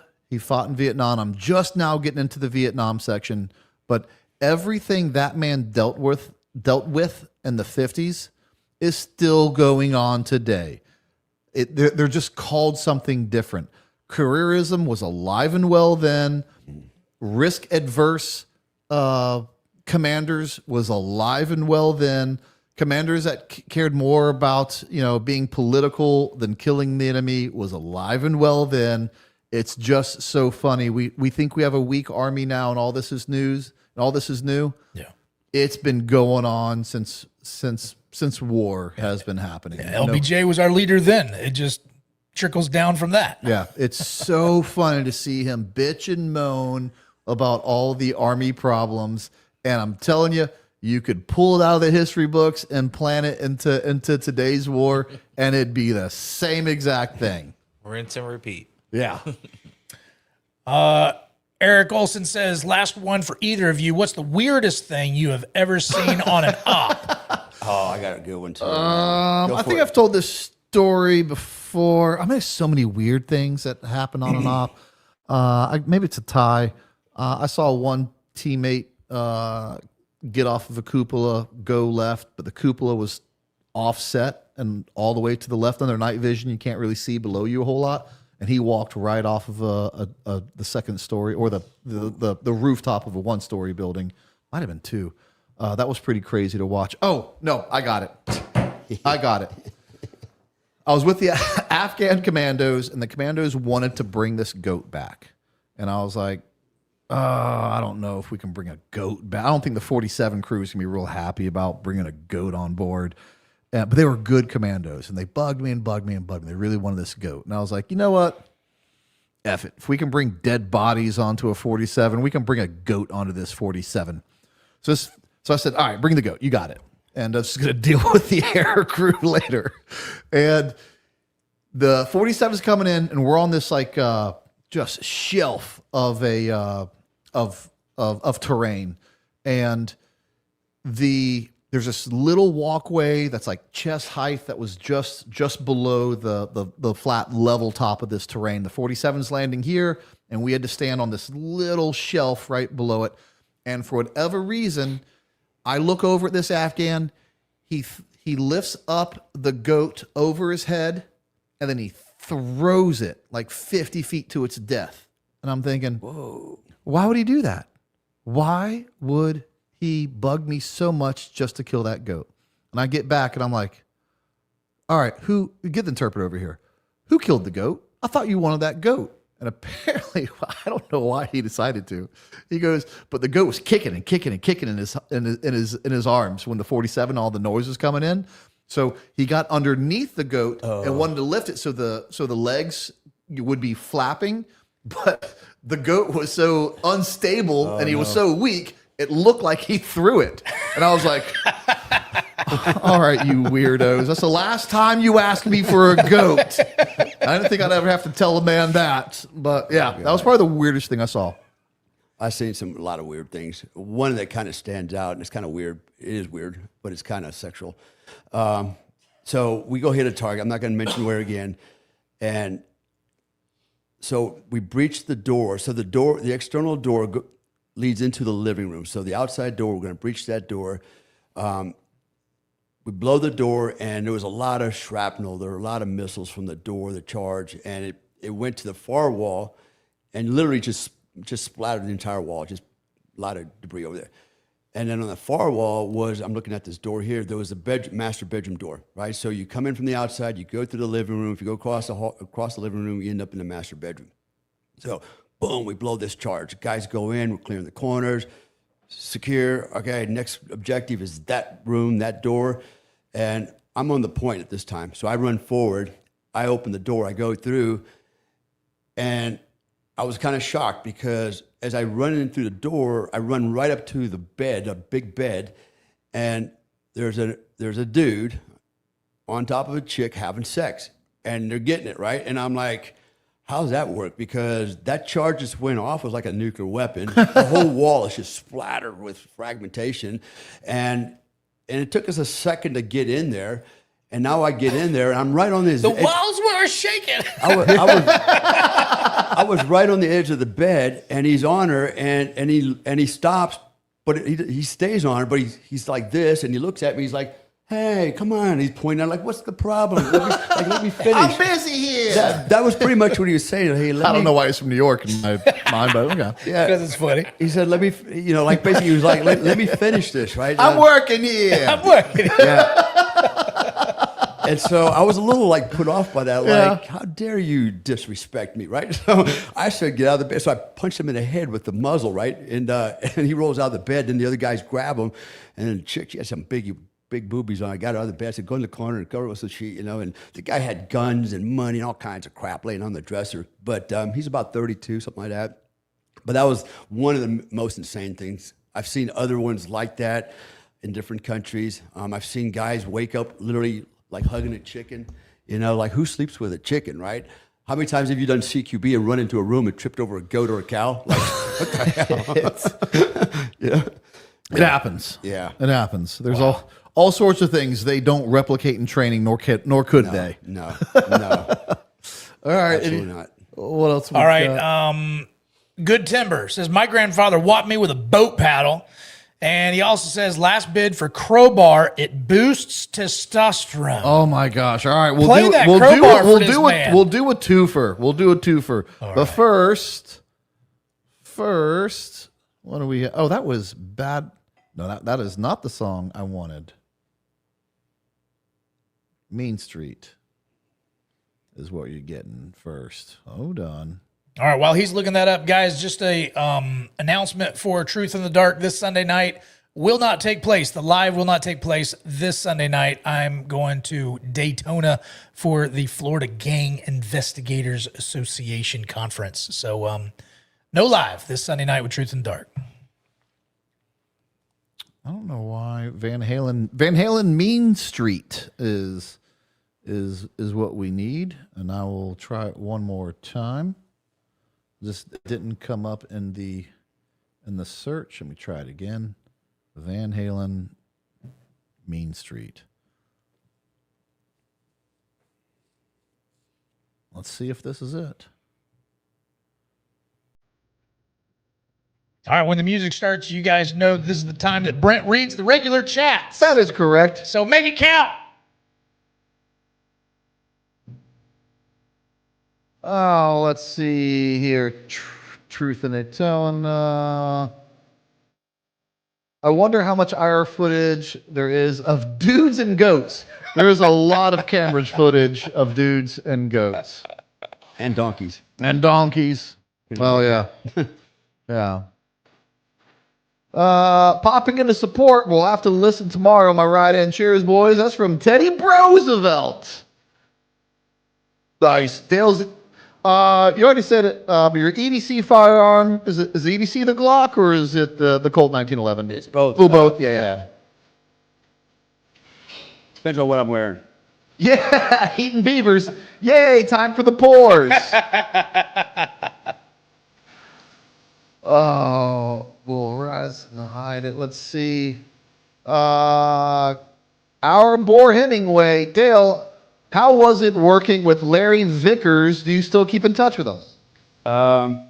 So I was actually Larry Vickers' team leader. Larry's a good dude. No, I don't keep in touch with him. We kind of drifted apart. He's doing his thing. So I've known Larry since the day he came to my team. Nice. All right. All right. Let's see here. Ask Dale about Jimmy Smoke West by Russell Ridge. Yeah.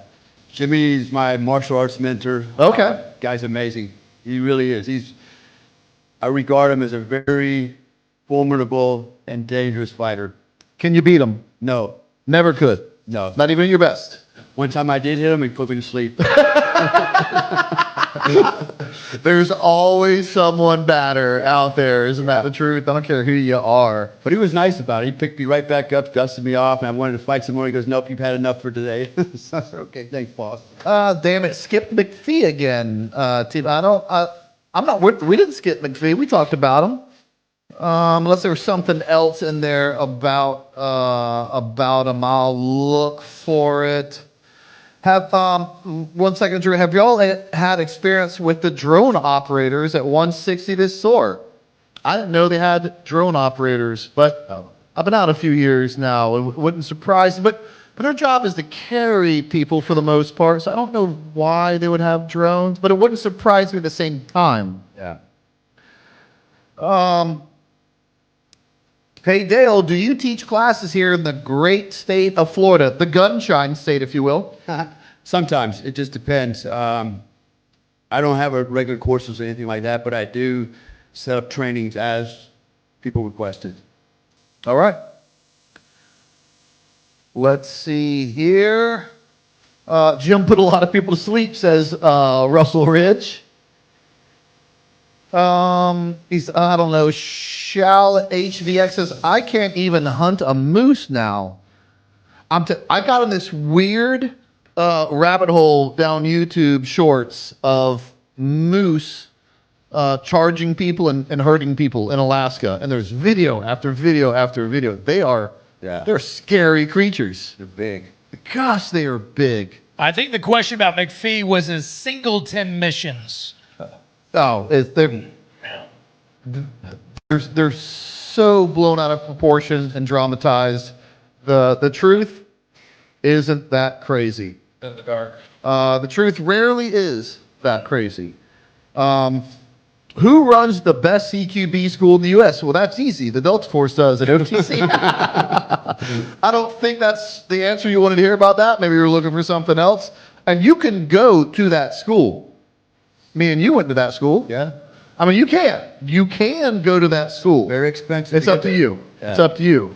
You got to want it. Yeah. You got to want it. But it's the best CQB school. Dale, did you get the Tier 1 Corvette gift for coming on the show? No, but I told Dale we were out there looking at the car, and I said, Dale, you look like a Corvette man. And what'd you say? Yeah, I'm more of a Camaro Mustang guy. I said, I can get that too. I can see that. Still within the muscle car. Yeah. Is the Corvette just too refined for you? No, it's just too damn expensive. With all your traveling, that something tells you that that takes a little bit of your budget. You are on the move. Yeah, I don't need it. Let's see. All right, crowbar. Here we go. Whatever this is, please don't be too weird. They've been great so far. I don't think we've ever had like a truly weird song. But here we go. Crowbar to build a mountain for you guys. To build a mountain. Crowbar.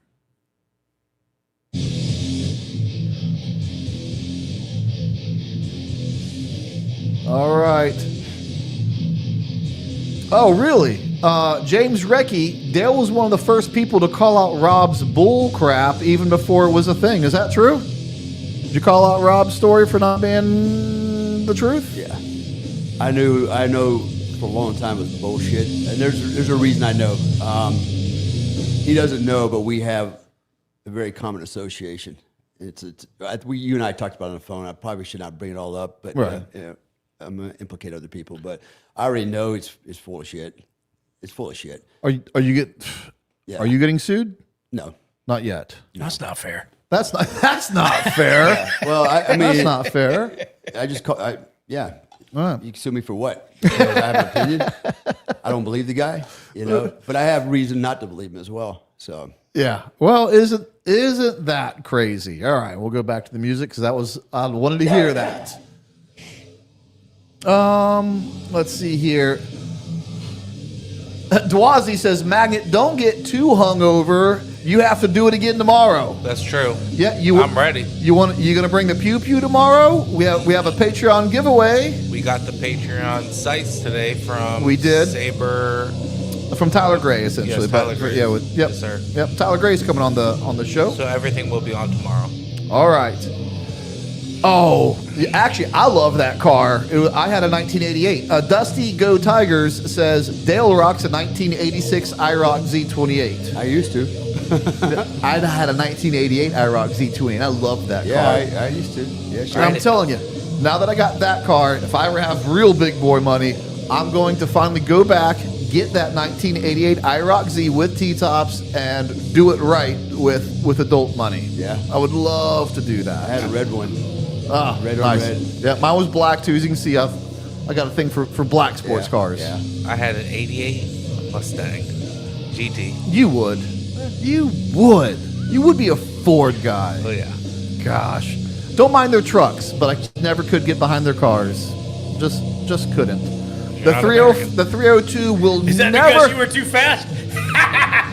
The 302 will never compete with the small block 350. Chevy's always understood that you need some displacement for true horsepower, and Ford apparently just never really got the memo. Brent, you could never get behind those cars because yours was too fast. That's true. Yeah. That's true. I see what you did See there. what I now. did there? Yeah. Yeah. Still got to be able to drive. Eaton Beaver says, if Magnet is here, who's guarding the garden? Amanda. I know what you're getting at there. Yep. She's bigger than all of us. All right. I know you keep asking that. It'll change a little bit, but it'll be as quick as you can. I'll let you describe them. Brent or Dale, what's the difference in personalities between the squadrons? How would you describe it? The way I would describe it from when I was there, our squadron was very more regimented, disciplined, more military. We were more conservative, I guess. Maybe that's the way to put it. We didn't have the long, flowing hair, and we still kind of adhered to some grooming standards. Okay. It wasn't out of control. I remember one of the squadrons they were the guys who wanted to do all the fun training, right? To go fly gyrocopters or whatever the hell they were doing. You're right? speaking of C, long hair, Thank you. fun training. I'll let you I say know. it. I know. And then the B squadron was kind of somewhere in between. They were, if I had to describe them, more like the preppy guys, right? Okay. Yeah. Were they doing the B squadron blow off back then? That takes some time to develop. The what? We call it the B squadron blow off. It didn't really happen during my time, but at some point B became kind of aloof and like, hey, you don't talk to anyone else. No, They were a little bit Ranger-rific to some degree as well. But again, that was at the very tail. When I got there, that was the tail end of it, and that was kind of being phased out. But that culture stuck around to some degree for a little bit. Yeah, they were kind of. Only I can kind of describe them as they were a little bit more preppy. We were more conservative, more military-minded, more disciplined, I think. And yeah, you're right. C Squadron, they were all the wild men. Yeah. People want Dale. They want to know what your go-to ice cream is. Okay. Well, it was always rum raisin until I discovered apple pie ice cream. I can't find it anymore, but man, was that good. But yeah, otherwise Really? it's rum raisin. Oh, Russell Ridge, don't even try me with the 302 Coyote. I know all about it, and I raise you the LS3. And an LS3 6.2 will walk circles around the 302 Coyote all day, every day, and you know that, and you should be embarrassed by even putting that up there. There's no replacement for displacement. Drew gets it, and he's a Ford guy. Yep. And that's just a hard truth. Yeah. All right, that's the end of the show. We're gonna go around. Kevin, I'll give it to you. What's your last word? Long or short? I don't know what he just said. That I really don't know what he said. Long word or short word? Oh, you got like 20, 30 seconds. What do you got?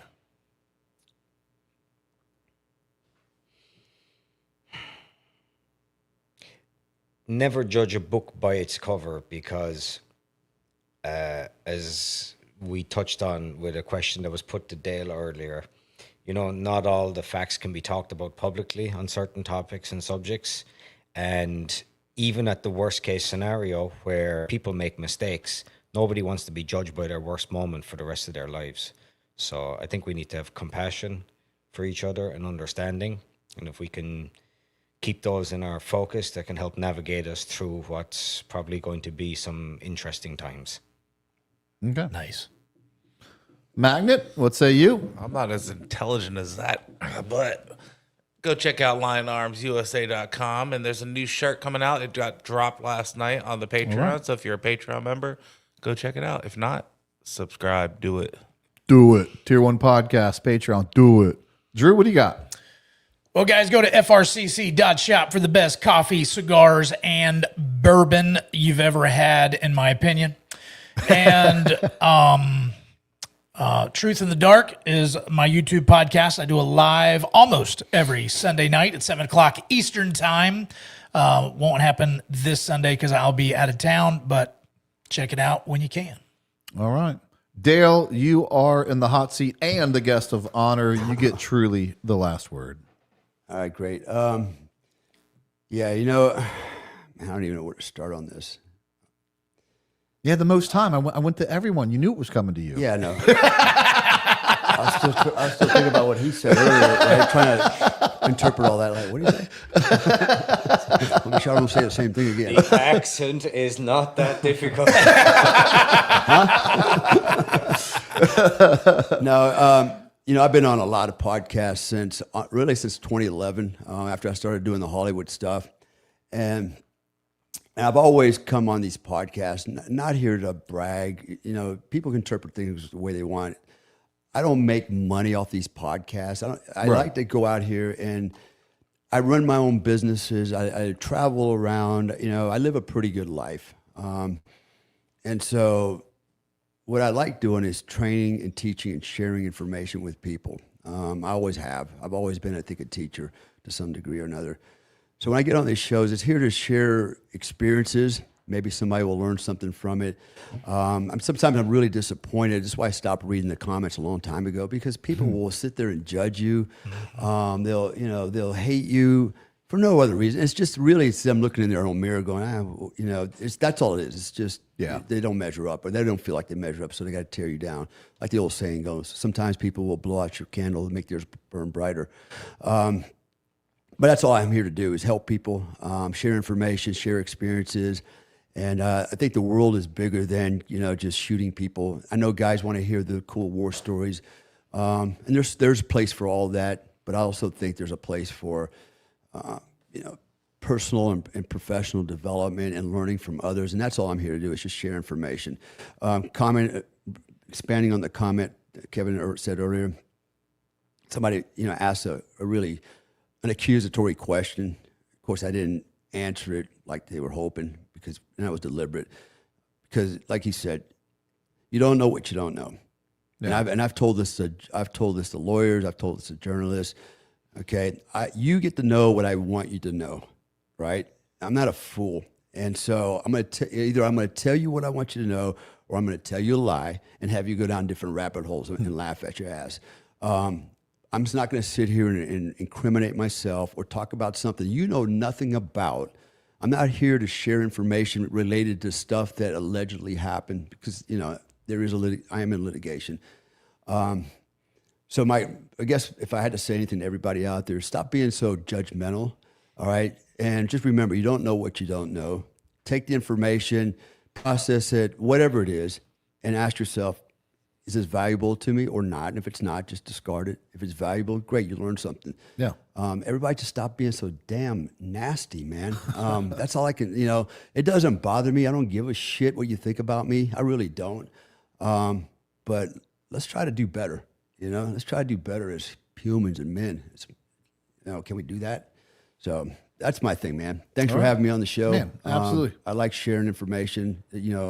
I chomp at the bit to do that. Yeah, so, and you've done plenty of that, and I'm grateful. And so is 99.999% of the audience tonight, and all the people that watch this. Absolutely. I assure you, guys. That's it for another live.